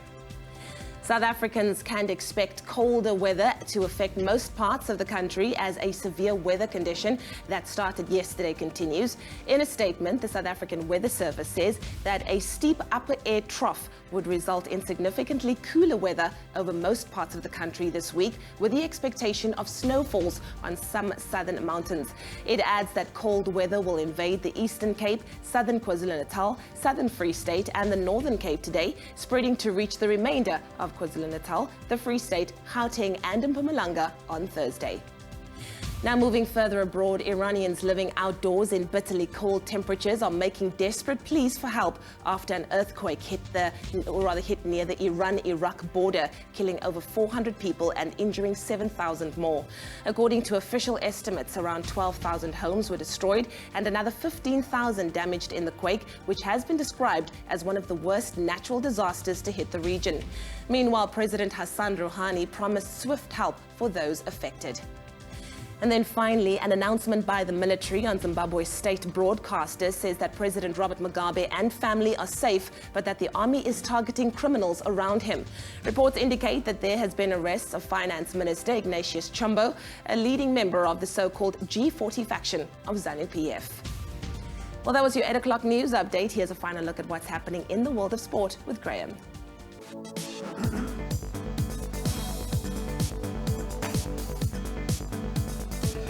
We stand at the foot of what could be a momentous day for South Africa as the host country for the 2023 Rugby World Cup will be announced today, with SA Rugby currently standing as firm favourites. After an in-depth analysis from the Rugby World Cup board, South Africa's bid received the #1 recommendation ahead of our closest foes, France and Ireland. World Rugby will make that all-important announcement later today in London at about 3 o'clock this afternoon. Then on to football. Bafana ended their World Cup qualifying campaign last night with a 2-1 loss to Senegal in Dakar. With the game looking as if it would end as a 1-1 draw, Kara Mboji scored a 93rd minute winner to see Bafana finish the group in last place with just 1 win in their 6 games. Also in action last night, an impressive win for Burkina Faso, earning a 4-0 win over Cape Verde.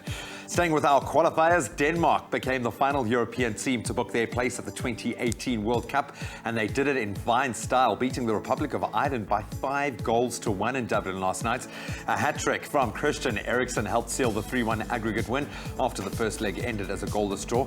Then, of course, the final 2 World Cup 2018 teams will be decided tonight as Australia welcome Honduras and Peru, they're up against New Zealand. Then you talk about a momentous day. Chad le Clos made swimming history yesterday when he picked up gold in the 50-meter butterfly at the Tokyo leg of the FINA World Cup.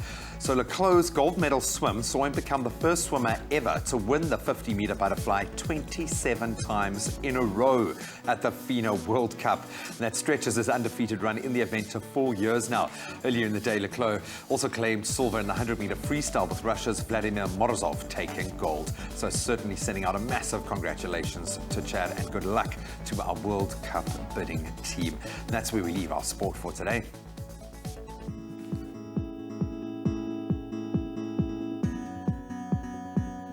Thank you so much, Graham. Let's quickly take a last look at your weather and those temperatures. And yesterday's rain is set to continue for today in the Western Cape, bringing with it some cool temperatures for both the Eastern Cape and the Western Cape. Warmer temperatures are expected up north of the country, with a couple of thunder showers also in certain areas expected. Jou temperature Polokwane begin op 14 minimum, dit styg na 'n maksimum van 28. Mbombela 17:33, Pretoria 8:26, Johannesburg begin op 6 grade minimum, lekker koel en 'n matige 24 later.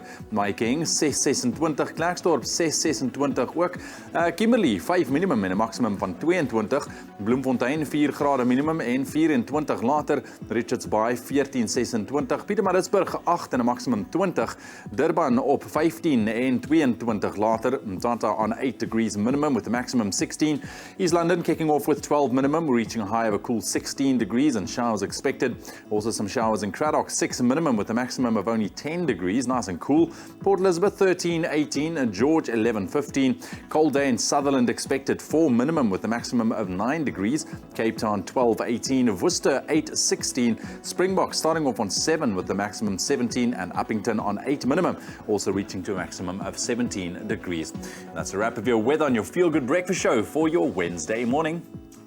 But the fun still continues on this beautiful Wednesday morning. We've got Pierre here and Alvain here, otherwise known as Bad Peter. I want to know how they got that name, but they're performing tracks off their new independent EP, and I stress independent because it is amazing. I love the title of this track. For now, This Is Me.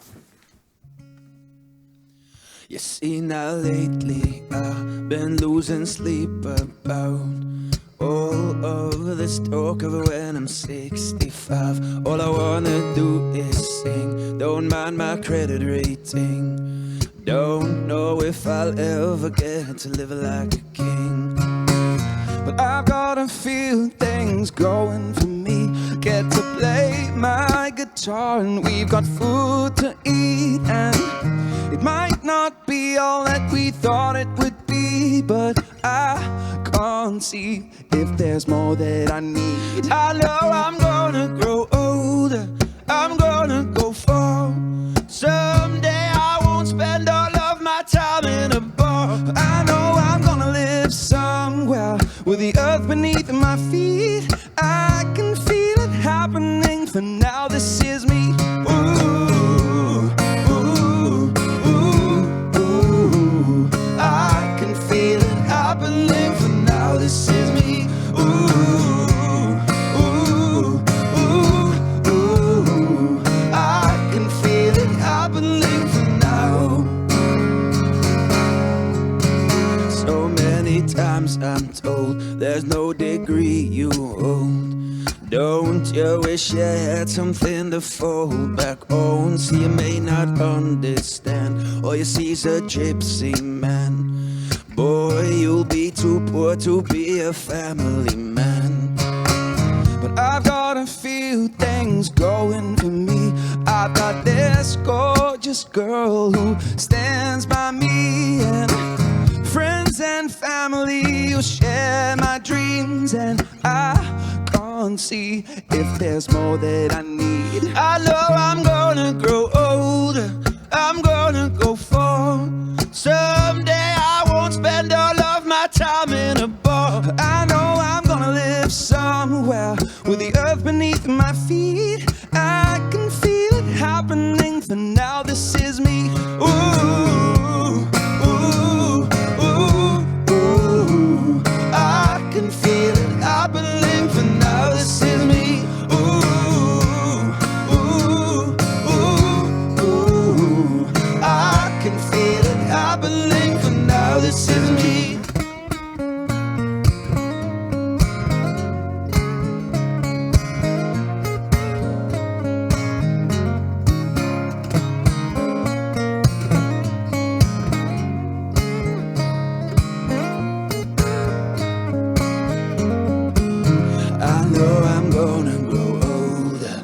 I'm gonna go for.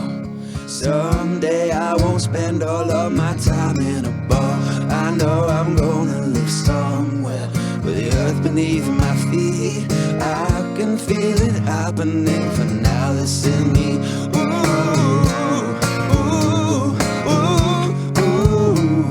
I can feel it happening for now. This is me.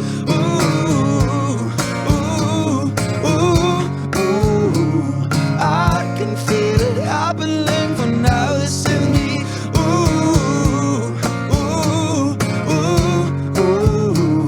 I can feel it happening for now. This is me.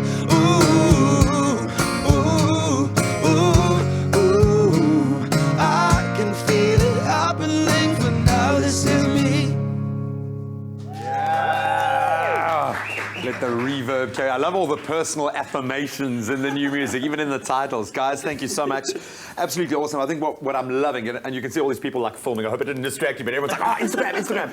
It just really is awesome. How can we connect with you guys online? How can we support what you're doing, especially now that you guys have gone independent? Yeah, our main platform for advertising shows and so is Facebook. So just look for Bad Peter. Instagram, Twitter, everywhere. Yeah.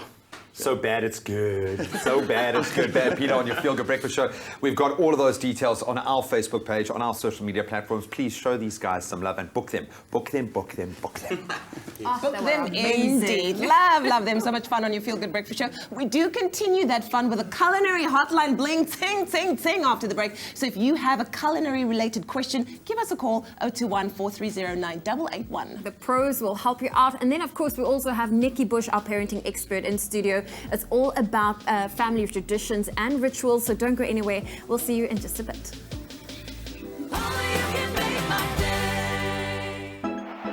Get a taste of the smooth life and win when you buy Tropica. Follow the entry details on your Tropica bottle and stand a chance to win daily airtime prizes, weekly giveaways of Fujifilm Instax cameras, Daniel Klein His and Hers watches or travel vouchers. You could also win the grand prize of a trip for two to the Maldives and stay at the luxurious Adarin Resort. Visit tropica.co.za for info and T's and C's.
It's my Feel Good Breakfast Show.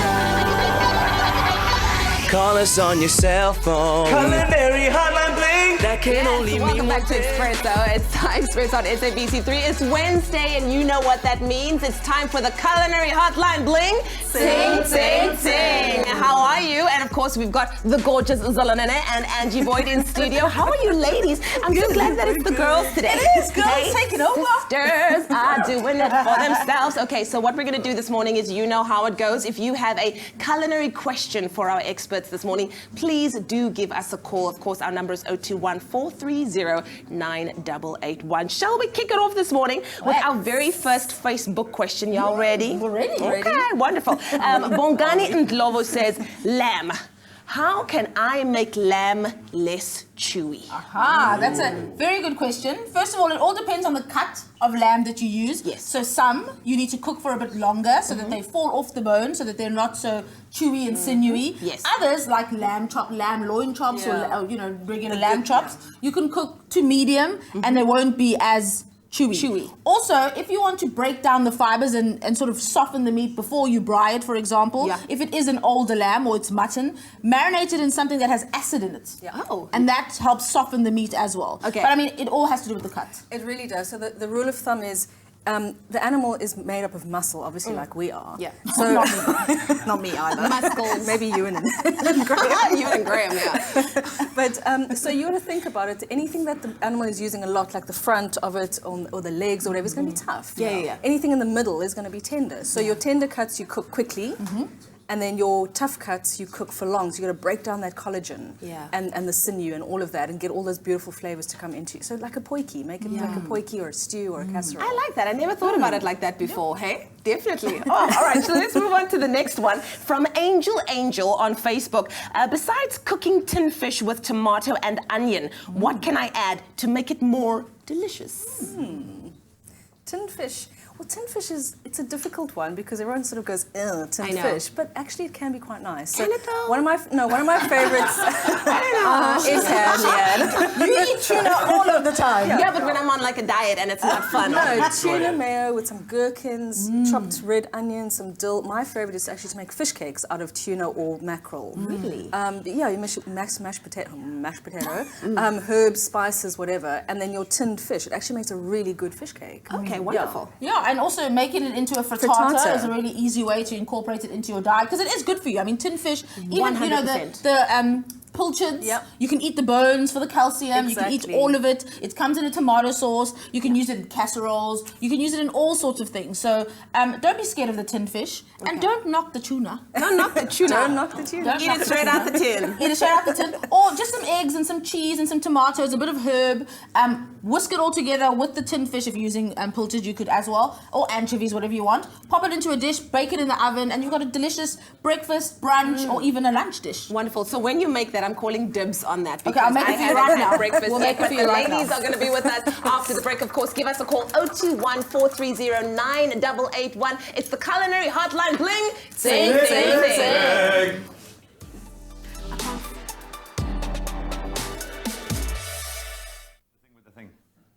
So it's now time to shine with Matt. It's our kitchen cleanup time with Mac, of course, and we're going to be giving away something at the end of this, so stay tuned. But now we're going to do something really cool. We love cooking, and whether you're a spectacular baker, whatever the case, sometimes things go wrong and you burn things and you might ruin a beautiful, or think you're ruining a beautiful brand new pot in the process. Luckily, Mac is here to save the day. Well, listen, I'm taking note of all of these steps because the first step would be to fill the burnt dish with a few drops of MAC dishwashing liquid and some water. And Mac's high foam formula, we know with Lemon is active lemon, of course, is the key ingredient here. We spoke about acid being able to break things down. Well, that lemon has it in there, and that's going to kind of work on all those burnt bits in no time. And then next, you'll place your dish filled with the soapy solution on the stovetop and bring it to boil. 15 minutes is enough time for you to boil it. And if you want to check if it's working, just drag a spoon or any stirring utensil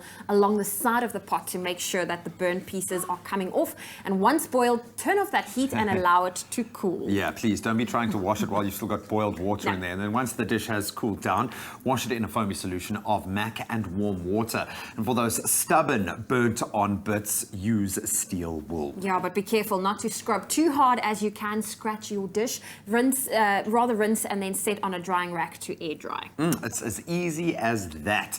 So MAC makes everything clean and shiny. We know that, and we're giving away a MAC hamper valued at 300 Rand each week. And to stand a chance of winning, all you got to do is SMS the keyword MAC to 33728. The SMS is going to cost you just R1.50. No free SMSs apply. And all of those terms and conditions can be found on our website, expressoshow.com. This week's giveaway ends at midnight this Friday, so get those entries in. For every dish, for every occasion, Mac makes it easy for you to shine. Well, we're back with our culinary hotline bling. Ting, ting, ting. I'll just do it by myself this time. Doesn't matter. They've left me. And Zola, you went and assembled a wonderful frittata there. Yes. I can't wait to try tuna in a new way. But let's see what's happening on Facebook, because we have another question. Of course, if you do have a call for us, feel free to do so. That number is 021 430 9881. Zola and Angie, can't wait to hear your call. But Charlotte Nielsen Martins says, hi. Hello. What can I use as a substitute for egg? I'm egg intolerant. And okay, that's such a binding thing, though. It is, and you know, lots of people actually are egg intolerant, or if you're vegan, even, yeah, you're not going to want to use eggs. Angie? Oh, it's a difficult one, but it's also an easy one at the same time. So you do get egg substitutes. They're never going to be quite the same as an egg. So bearing in mind an egg is aeration, binding, and setting. So we need to just find something along those lines. We can use the aquafiber from chickpea, you know, the draining liquid from chickpeas. Yes. So lots of protein, mineral salts in there, and the liquid. So you can use it almost in the way of egg white. You can make mayonnaise from it. That's amazing. You can add it into your cake mixes. You can do, I like to actually use soy flour. It's a difficult one to find, but it works beautifully as an egg replacer. 1 tablespoon instead of 1 egg. And then some water as well. That's pretty amazing stuff. And depending on what you're making, you can also use things like banana, like mashed banana. If you're making muffins, for example, you can use mashed banana. You could also use yogurt. You could use buttermilk as a substitute. You could actually also replace eggs with oil, but it all depends on the type of recipe that you're making. So you've got to find the correct substitute that That's way. amazing. Well, there you go, Charlotte. I hope that we've helped you in some way. Let's go to our second question. This is from Aldelia Monique Lowe, who says, how do I make potato cakes? Do I first look at cook the raw potato and then mash it, or do I grate it and then mix in other ingredients? Well, it depends on what you define as a potato cake. So if you're making a rosti, which is like the French potato cake, you grate the potato raw, you squeeze out all the excess moisture and the starch, then you season it, then you pop it into a pan and you cook it very, very slowly until it's crispy. And golden brown. And it's it's good. It's good. But then if you want that potato or if you want like a croquette, as in a potato cake, mashed potato, season up nicely, a little bit of flour, a little pinch of baking powder, a little bit of egg, and then you turn it into a ball, crumb it, and then fry it on both sides. That sounds absolutely amazing. That does. Okay. We've got a very quick question from Linda in KZN. How to cook quail? What is the best way? Quail is one of those birds that you can eat medium. So it doesn't have to be cooked all the way through like chicken. So you can cook it, you know, medium to well, rather. So quail you treat exactly the same way as you would a chicken. Can it look still pinkish? It can still be pinkish. So I don't have to go like, no, you don't be scared. Don't be scared if you ever serve pink quail. Usually it's deboned, just so it's easier to handle. Because the bones are so small. So small. It's such a dainty, cute little thing. And it's really tender. The meat is really delicious. So usually it's butterflied, you know, like deboned. Cook it on the skin side down first, so you get a beautiful crispy skin. It goes really well with flavors like orange. It can take a lot of spices as well. So how you would cook duck is in terms of flavor would be the same way. Absolutely, because it's a bit of a richer flavor than regular chicken. But you cook it in exactly the same way. Where can we get quail eggs from, though? Because can I just walk into a normal store? No, it depends on the store, but they are more readily available. So usually you can find them pickled. If you want, you're going to boil them, you might as well buy them already pickled and preserved. They still have the same flavor, so they're not too vinegary, they're not like pickled chicken's eggs. Or you can actually walk into some supermarkets and actually find fresh quail's eggs. Wonderful. Well, or there your you butcher, go. ask your butcher. Nice. There you go, Linda. I hope that we've answered your questions. We've got so much more to share with you. So if you have a question for our experts this morning, do give us a call. That number is 021 430 9881. This is the Culinary Hotline Bling. Ting, ting, ting. It's always so great to have the ladies in studio. And when it comes to smoothies, those are nutrition powerhouses that can really pump you full of healthy fruits and veggies to ensure that you get your 5 a day. Now, if you're looking for some tips on how to make your smoothie do more for you, then catch Afternoon Express a little later today, where the team will be making some delicious and nutritious green smoothies. Make sure you head on over to Afternoon Express on Facebook. You like the page and you get that ingredient list to make smoothies with the team. Clover Fruits of the Forest. Creamy and fruity. Made with love by Clover. Made with love by Clover. So we're going to take the quickest of breaks, but please don't stray too far. You can just go and grab a new coffee cup, and then we're going to continue what has been a really heartwarming conversation about family traditions, how you can introduce them in your own family life. Exactly. And then Zola and Angie are still on speed dial. Give us a call, 021-430-9881. We'll be taking your calls after the break. And also want to just offer a public apology for eating Graham's half muffin that he left. And it was gone. there, and I'm sorry, and he was very upset about it. So I'm sorry.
It's my feel-good breakfast show. Call us on your cell phone. Culinary hotline bling. That can only mean welcome back to Expresso. It's right here on SABC3. I'm with my favorites, Zola and Angie, as we, of course, bring you the culinary hotline bling. Ting, ting, ting. And we've got a caller on the line this morning, Veronica from Cape Town. Good morning, Veronica. How are you? Good morning, beautiful lady. Good morning, beautiful lady.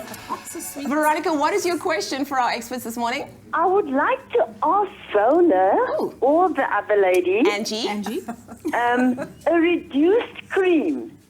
I cannot find it in any supermarket in Cape Town.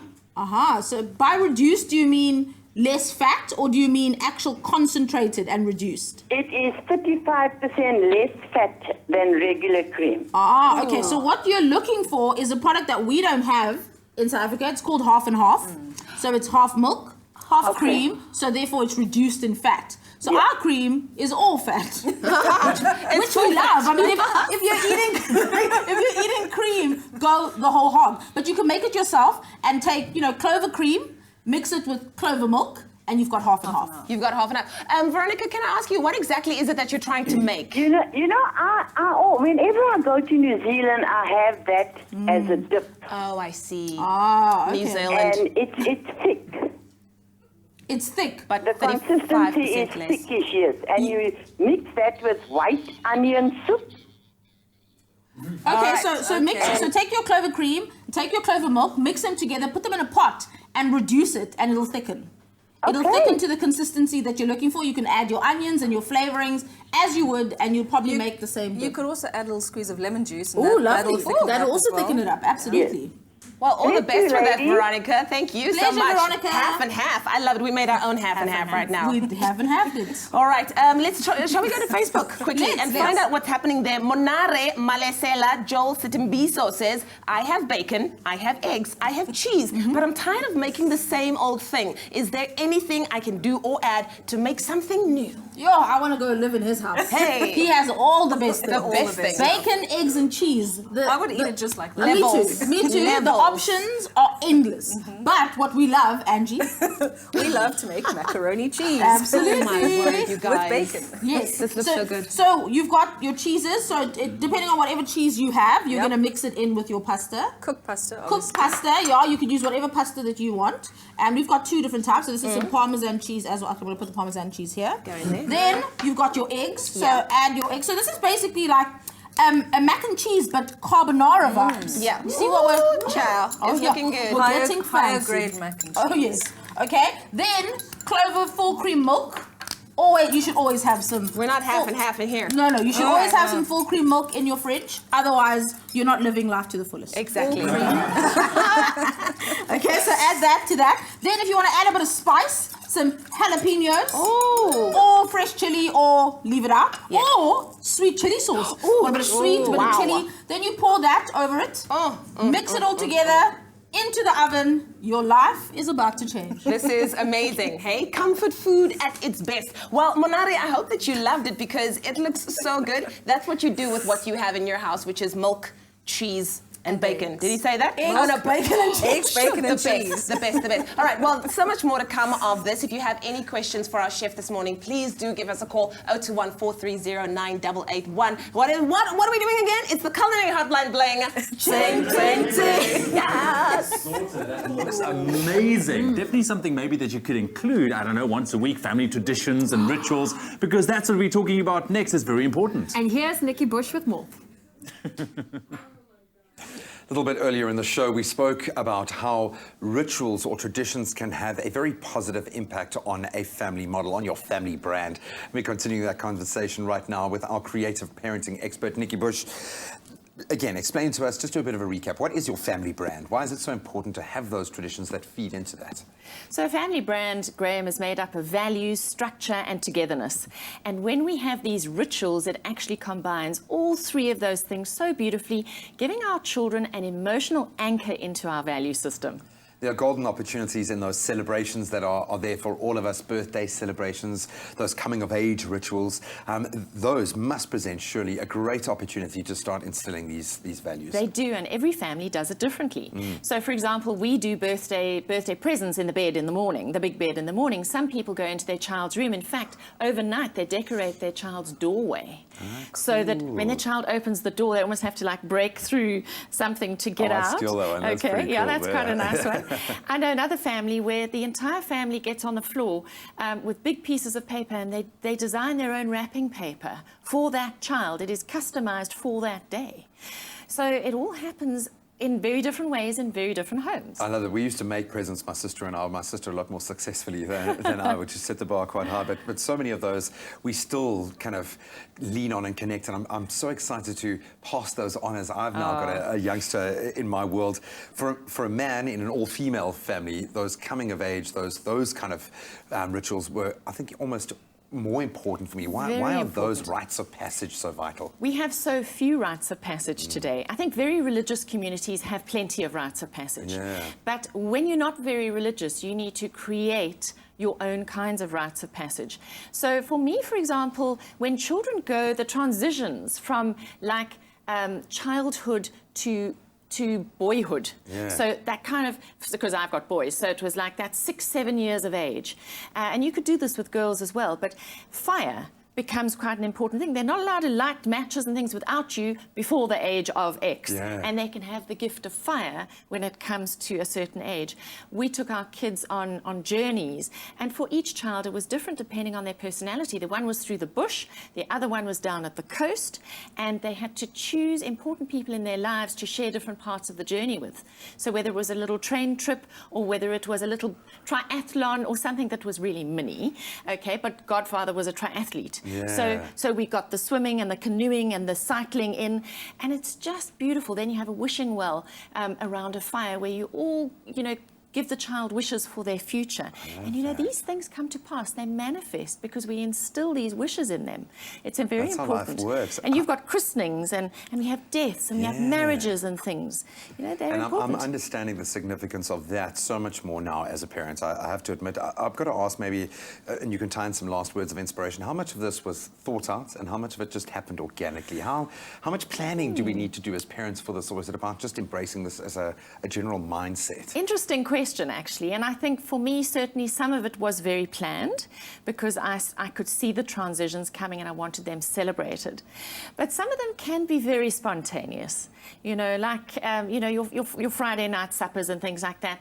You can have, well, you can choose the menu tonight, but you can choose the game. Yeah. You know, and you can create things on the go. And I think children need us, they need a bit of predictability of what's coming up next, but they also need that little bit of surprise every now and again. So you need to be a source of magic, wonder, and surprise. I love that. You want your home to be the most fun place that they could ever be. You can be their best friend and their parent. I say that to myself as much as to anyone else. Thank you so much. It's got me thinking about this in a whole different way, and hopefully this has inspired you as well. I think you'd be surprised if you look at your own family brand as we've been describing it. You're going to find some amazing rituals, amazing parts of your own family identity that you want to pass on, and you can do it every single day. Thank you so much, Graham, and our expert, Nikki Bush. But we have other experts in the kitchen, our chefs, Zola and Angie. And if you have any questions, you have one more chance to ask them. That number, 021-430-9881. It's the culinary hotline. Bling, sing, sing, sing.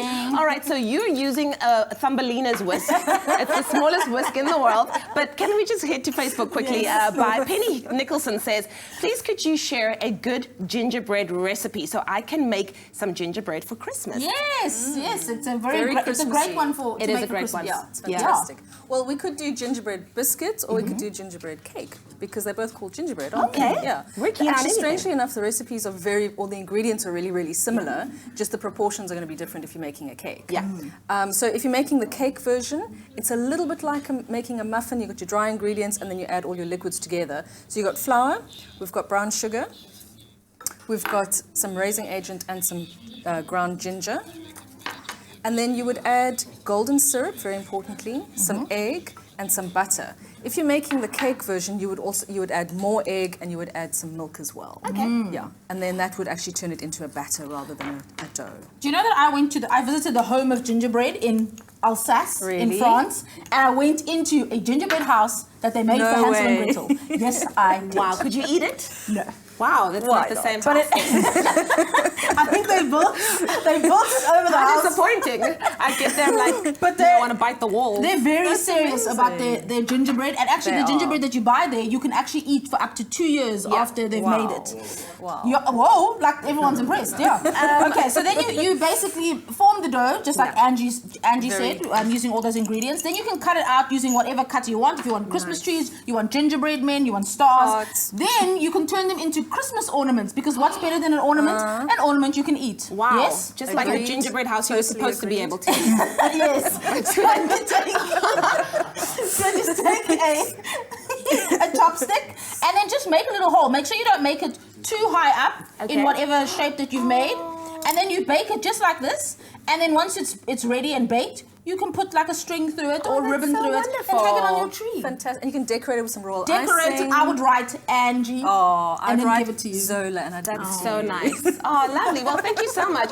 We've got a question from Samecha on the line as well about tips to make toffee apples. Good morning, Samecha. Good morning, Zola. How are you? Morning. I'm good. How are you?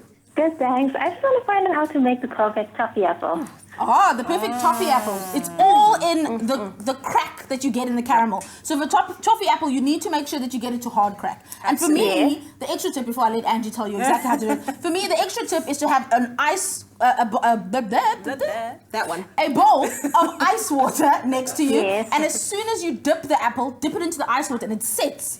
And it gives you a beautiful thin coating of caramel. That's It is, a really right? good tip. So you tell her exactly how to do it. Okay, so caramel is basically sugar, a little bit of water, tiny bit of acid. You cook that together. You've got to dissolve your sugar first. Then you bring it up to the boil, let it boil. Don't touch it while it's boiling. Bring it up to hard crack stage, which I can't remember exactly what the temperature is right now. It's probably about 130 or thereabouts. Yeah.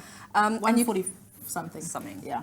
And as soon as it's at the right stage, like Zola says, you take your pot off and you can put it in the water as well to stop the cooking process. You can add a little bit of food colouring if you want, like some red or green. Dip your apple in. Obviously, make sure your apple's on a stick And because dry. that's going to help. And the apple has Dry. got to be clean bone and dry. Absolutely. Okay. Yeah. So what really makes it hard? Like, is there a specific ingredient? It's the sugar. It's the sugar. sugar that you It's boil sugar. to the hard crack stage. yeah. And if you Yes. don't have a thermometer and you don't want to work with temperatures, basically just take a little bit of your caramel and drop it into some cold water. If it sits and you take it out and it cracks, that's the correct stage. Then you can stop cooking. You can stop cooking the sugar. Dip your apple into the water. Hey presto, toffee apple. There we go. Oh, thank you so much, That's perfect. I Samicha. will try that this evening. Good luck. So Enjoy. wonderful. Well, thank you so much to everybody who called in. Thank you to our Facebook questions. Thank you, Zola. Thank you, Angie. We'll do Culinary Hotline again next week, same time, same place. It's the Culinary Hotline. Bling! Ting, ting, ting. Absolutely love that. So we're going to take a very quick break. Then if you thought you were having a bad day, we're going to get into some weird news, including a story about a woman who discovered her husband was having an affair mid-flight and they actually had to redirect the plane. Then we're going to take you through a bit of a red carpet recap of the EMAs. Don't stray too far.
It's my feel-good breakfast show.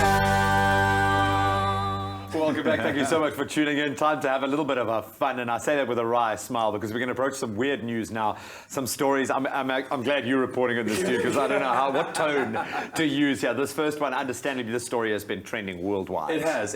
I picked up on it as well a little while ago, and it is crazy. Now, okay, you know, there isn't a time or place that could be considered ideal to find out that your man is actually cheating on you, ladies, but I think we've definitely found the most inconvenient. Now, recently, an international flight between Doha and Bali was forced to land in Chennai, India, after a ruckus broke out when a woman on board learned that her husband was having an affair. And according to the reports, she saw messages on his phone while he was sleeping and started to hit him repeatedly.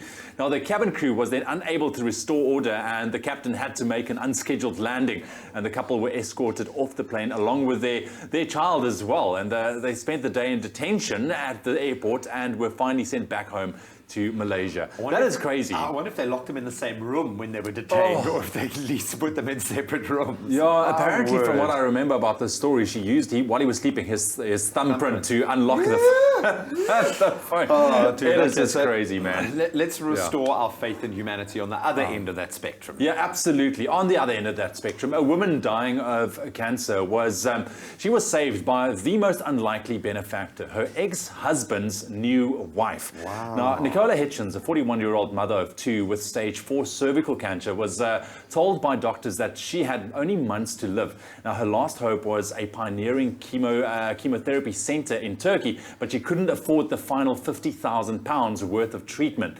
Then her ex-husband's new wife stepped in, Claire, and started a massive fundraising campaign which managed to raise the money required to save Nicola's life. Now, the new wife had this to say about it. She says her boys need their mum, and she deserves the chance to watch them grow into men and have their own families as well. I think wow, that is wow, man. I think that is fantastic. So there's no beef. I mean, obviously, it seems that they've also kind of settled their differences, and the new wife stepped in and yeah, literally saved her life. That is absolutely amazing. So hopefully that sets the tone for you today. Go out there and make a difference in someone else's life. That is truly phenomenal. Weird news at that. Crazy and heartwarming at the same time. And if you've got some inspirational stories that you'd like to share with us, as always, we love connecting with you on social media. Please join the conversation on our social media platforms, on Facebook, on Expresso Show, or at Expresso Show, if you want to use the handle on Twitter. Well, the awards show circuit is making its rounds, and this week we're in London for the 2017 Europe Music Awards. Now, aside from the notable attendees and standout performances, the fashion took center stage, and with a history as a platform for scandalous attire, a red carpet recap is a much welcome event. Here to tell us about the best and the worst is Expresso's fashion editor, Nick Strelitz. How are you, Nick? It's nice to have my little troupe. My best and worst dressed here. Who's the worst and Bob who's the best? is the worst. Bella, hit or miss. Bass, always the best. Oh, okay. Well, that's... Sorry, Bob. Why are you trying to break up a happy home? I don't know. I know I am. Don't bring care. division here. Not Let's talk about the Europe Music Awards. Yeah. Why is it such an incredible platform for those who are involved? It's just fun, Lee. Like, it's unabashed, unapologetic fun. And in this Yeah. crazy world that we live in, we need some sort of comedy relief, don't we? I mean, things like the Oscars, you get that glitz and glam, you get these outfits that are sort of more wearable. Yeah. EMAs are all about the outrageous fun. I mean, just look at some child. past. Got that Spice Girl action from Wow. '98. Miley showing some skin. Kesha giving us the finger, because she's a lovely, sweet, wholesome lady. She is a lovely girl. Right? And then Katy Perry there. Wow. But the EMAs are all about fun. It's self-expression to the max. Yeah, well, we love it. We also know that you love to bring us the best, and you love to bring us the worst. I do. So let's look at the worst first, shall we? Okay, let's do it. So I did a top 4 pick on my best and worst dress. Let's kick it off with number 4 on the worst dress. All right, number It's 4. Model, socialite, and I'm only famous because my parents are Hailey Baldwin. Oh. Okay, but like, just wait. Why is She's this in the Tom worst? Ford. She's The so dress is beautiful. cool. I want to focus on the hair and makeup. Okay. This is quintessential sort of walk of shame vibes. Really? We've all been there. Come on, this is next. Oh, you get what I'm saying? Okay, I It's see a where bit you're like going. it's a bit like waking up in that house you don't remember where you are. Still got a bit of Exactly. that vodka kind of swagger, Yes, and you want to yes. tiptoe to get out of there. Okay, It's just like messy. Kesha on most days. Kesha or me on a Saturday morning. Okay. Oh, Sunday you want to morning. say we're not going to talk No, about we that. ain't gonna go Coming in there. at number 3 on the Number worst dress 3 list. is the host of the evening, Rita Ora, who's wearing a bathrobe. Why? A casual bathrobe. Now, some say it's because she was wearing $7.8 million worth of jewelry. Yeah. So she wanted that to be sort of the focus. She wore 13 different outfits throughout the night. Okay. Some hits, some misses, but the bathrobe... That was a miss. It's a miss. I'm for comfort, but this is just a bit too comfortable. That is way, but look, we gotta say she still looks beautiful. She looks beautiful. Okay? Yeah, she does We look gotta give it to beautiful. her. Okay, coming in at number 2 on Two the is worst Portuguese dress. songstress Rita Pereira. Now, I like a plunging neckline, I do, and cleavage is great, some classy cleavage, but I don't have a problem with the plunging, it's more the width between the shoulders. She looks more like an Olympic gold swimmer than... Why are you this Sorry. person? I'm just hitting, these are just coming out so naturally. Okay, shall we take a look at the worst of the worst? Worst dress is Kesha. What yes. is Kesha thinking up in here? She looks like a superhero who fell into a vat of sequins and a little glitter before the big showdown. It's a miss. Nothing's It's a working massive for me. miss. It doesn't fit her. Yeah, we should get her to make music again. Clearly, fashion is not her Not thing. her thing. All right, can we talk about the best of the best of the best? Let's go for the good stuff. Okay, cool. Okay, so number 4 on the best dress, Demi Lovato. Oh, love it. Now this got a bit of like hit or miss, but I love it. Love it I too. love the high waist, love the sort of the cleavage here is working for me, the mermaid hair. Look at her giving some, Look at her. what you said about my mama look. Casual, love it. Jared Leto, number 3, please just give me a pass. This man knows fashion, Lee. Yes. He knows fashion. He's mixing fashion genres. He's got sports luxe on the bottom. He's got like a rouge top on the front. He gets it. I don't like. Shall we do the best of the best? Yeah, though? let's do the best. Number one. Number one. Look. Oh, well, this is number two. Okay, so Camila number two. Cabello, shout her out. Look at that applique floral. The pink fits her skin perfectly. Yeah. It's all about complexion suiting what you're wearing, which I love. Definitely. Number one. And the last one. Best dress, Lana Del Rey in Gucci. Oh, She looks wow. gorgeous. This is a work of art. I Okay. think we'd need to see it in person to really get the full appreciation. She's got that Definitely. butterfly brooch on the waistline. Demi's giving her one of those "get out of here, girl," because you look better than me looks. There we go. It's And if you amazing. don't like it as a dress, you can wear it as a curtain. Love it. Thank you so much, Nick Strelitz, for bringing us Oh, the my best and the worst of the Europe Music Awards. Well, we are still hanging out with the lovely Kim Engelbach this morning. Lovely to have you, Kim. You are such inspiration and flying that South African flag high as well. But we want to talk more about, your role as the villain, the evil one. Because one day when I venture into acting, which is hopefully going to happen pretty soon, and if somebody asks me, so what role would you want to play? I would probably say like the bad guy, the villain, because you get to experience things that you wouldn't necessarily experience as well in real life. So we want to find out from you, what is it like to play that bad character, the evil character, the mechanic? I think usually, I think with most villains, they always have they have good intentions, and I think it's always that fight between good and evil, so I think you're always on the side of your character. So even though they're naughty, you always think that they want the best. Do you know what I mean? Yeah, no, I get it. Their aim is good, but Yeah. Do you ever their kind of means are negative. Is there little parts of you, that kind of, that link up with that character as well, or is this completely removed from who you are? No, for sure. I think also my character, she is doing what she thinks is right. So obviously the way that she goes about doing things, negative things, is obviously the wrong way to do things, obviously. But I think her intentions are good. I think her and the thinker, especially the thinker, he wants to save humanity. So in his mind, he's doing it for the greater good. Okay. But in reality, it's not like that For for everyone sure. else. So we feel like, warped. we feel like female villains don't get enough credit because you always hear about the Joker, you hear about Lex Luthor and Darth Vader. Yeah. So we've compiled some of our favorite villains and we would love to hear your thoughts on it. So our first one, one of my favorite movies, 101 Dalmatians, Cruella de Vil. For sure. Yes. You know what? I was reading about it, and the name comes from cruel and hell. Oh, So Cruella, that's Cruella. where her name comes from. So she's really an evil one. Cruella de Vil, Yeah, yes. she's And like then- a socialite, Yeah, exactly. And she is evil. She is evil. And then what about this one? Bellatrix Lestrange, right, from Harry Potter. Yeah. Of course, played by Helena Bonham I Carter. think very similar to maybe the mechanic. Like her aim is just to do whatever Voldemort and the Dark Lord wants her to do. She's like an Yeah. evil witch, and she'll do anything to make him happy and to serve him. So it's very similar to the mechanic and the thinker kind of dynamic. Are you a big Game of Thrones fan? I am. Okay, I am. so, Yeah, so I'm a on binge our watcher. list is in fact Cersei. Cersei Lannister. What do you think of her? Well, everybody that watches Game of Thrones knows that she, Yeah. Look. she's hanging out with the brother. She's hectic. She's hanging out with the and she's hectic. But she will literally, correct. she will kill all family, to literally protect her secrets, and that's how bad she is. We have- That's to a different extreme. yeah, man. Listen, we have one more for you. Regina George from Mean Girls. All right. Looks very sweet and innocent as well. Of course, Rachel McAdams plays this character. She's just a big old bully. Yeah, Fantastic. exactly. The high school bully. But also, able to transform herself For sure. into that role. Do you ever take inspiration from some kind of these Sure, bad girls? have you ever seen One Flew Over the Cuckoo Nest, Nurse Ratched? Yes. That's pretty, I like that kind of a vibe. Kill Bill, Yes. Yeah. Yeah. That's so the any one with driver Emma like Thurman. that, yeah. Oh, yeah. Emma Thurman. She was cool. She was almost like on the awesome side of being the Yeah. bad guy. Anyways, thank you very much, Kim. Lovely to have you once again. And you. all the best for upcoming. I know you're in South Africa now for a little while before you heading back that way. Man. And I was just asking her now, what is it like on that side? And she's loving it, but there's no place like home. Thanks There's no so place much, like guys. You guys are lovely. Thank you. Man, we love Kim. We love so Kim. much. I'm such a Aw. groupie, so proud of her. We've got a few seconds left of quality time with the pups to savor. Don't stray too far. We'll see you in a moment.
your feel-good breakfast show, Expresso loves to wake up the nation with inspiration, meaningful conversation, and a lot of fun.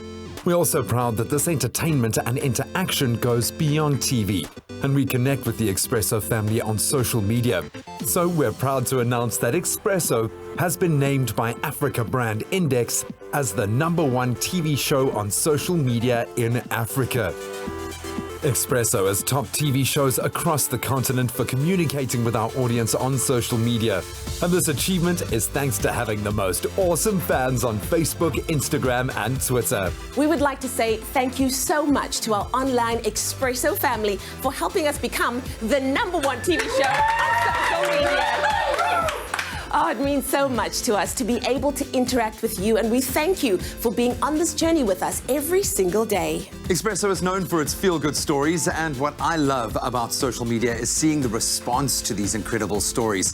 It's really heartwarming to see people sharing their own experiences or relay how the story has inspired them. It inspires us to keep finding and sharing these feel-good moments. I love when the viewers laugh with us, when something funny happens during the show. We speak to the camera and we have a laugh in studio, but it's great that the conversation really becomes a two-way thing when we get to read the viewers' response and they are laughing along with us.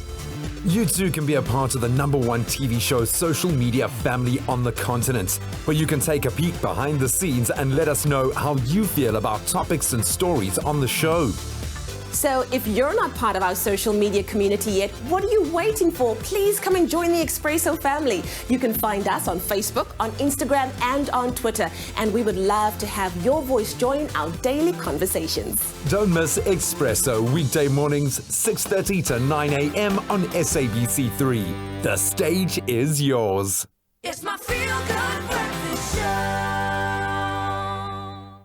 You're back with your Feel Good Breakfast Show. It's Expresso right here on SABC3. Time for us to head to social media one more time. The gorgeous Kim Engelbrecht is with us in studio this morning. And of course, she plays a villain, our very own Kim. And we wanted to know from you, who is your favorite female villain character of all time? We gave you a few options: Cersei Lannister, Bellatrix Lestrange, I don't know, Regina George, and then Cruella de Vil. Let's see who you said. Audrey says, I saw that episode on Flash and told my husband, I know that girl, she's South African and played in Sidingo a few years ago. Yes, she did. Let's see, let's scroll down. Who are people talking about? A lot of people really, really proud of Kim, showing her a lot of love, but not really answering the question. Oh, there we have Fatima Boltman says, obviously, Cersei Lannister. I would agree. Yeah, Cersei seems to be coming out tops. Another one by Radvan saying Cersei, and Karabo saying Cersei as well. Well, it seems like Cersei wins the Bad Girl Club.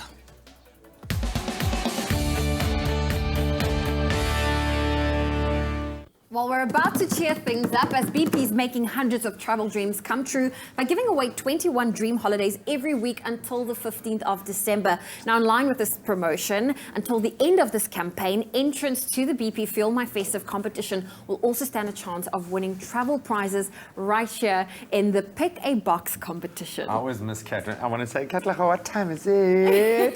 Time to pick a box, and we've got on the line our latest entrant, Sibusiso Gumede. Sibusiso, are you there?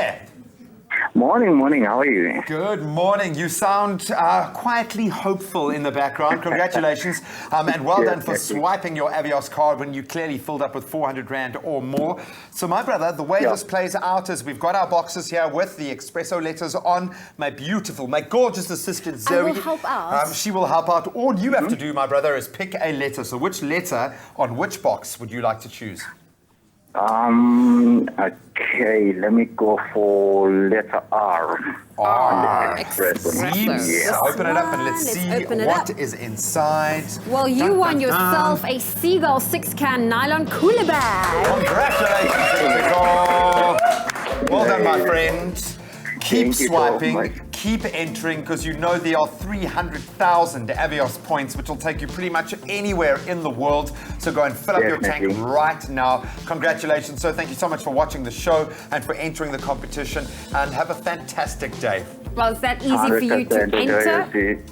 Thank you. Thank you. Thank you so much. Now, don't forget to swipe your Avios card when you fill up with 400 Rand or more at any participating BP, and you will automatically be entered into the BP Feel My Festive competition, as well as a chance at winning incredible spot prizes right here on your Feel Good Breakfast Show. But for more info and T's and C's, visit expressoshow.com or bp.co.za.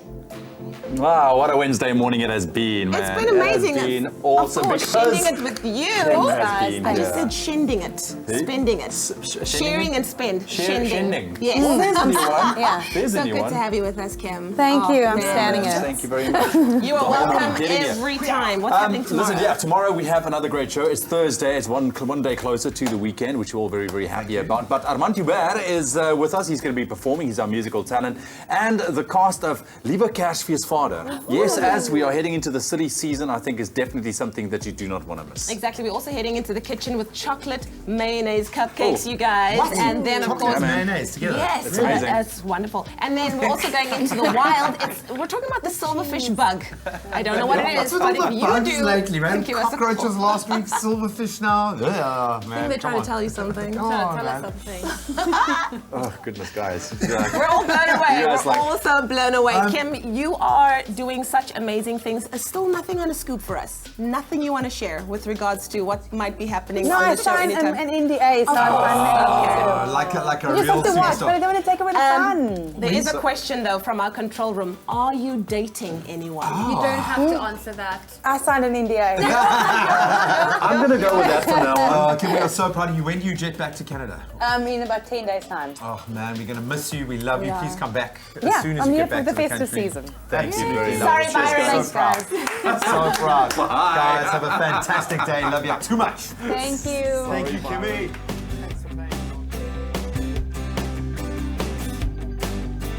Expresso Morning Show, made with love by Clover. Another feel-good production.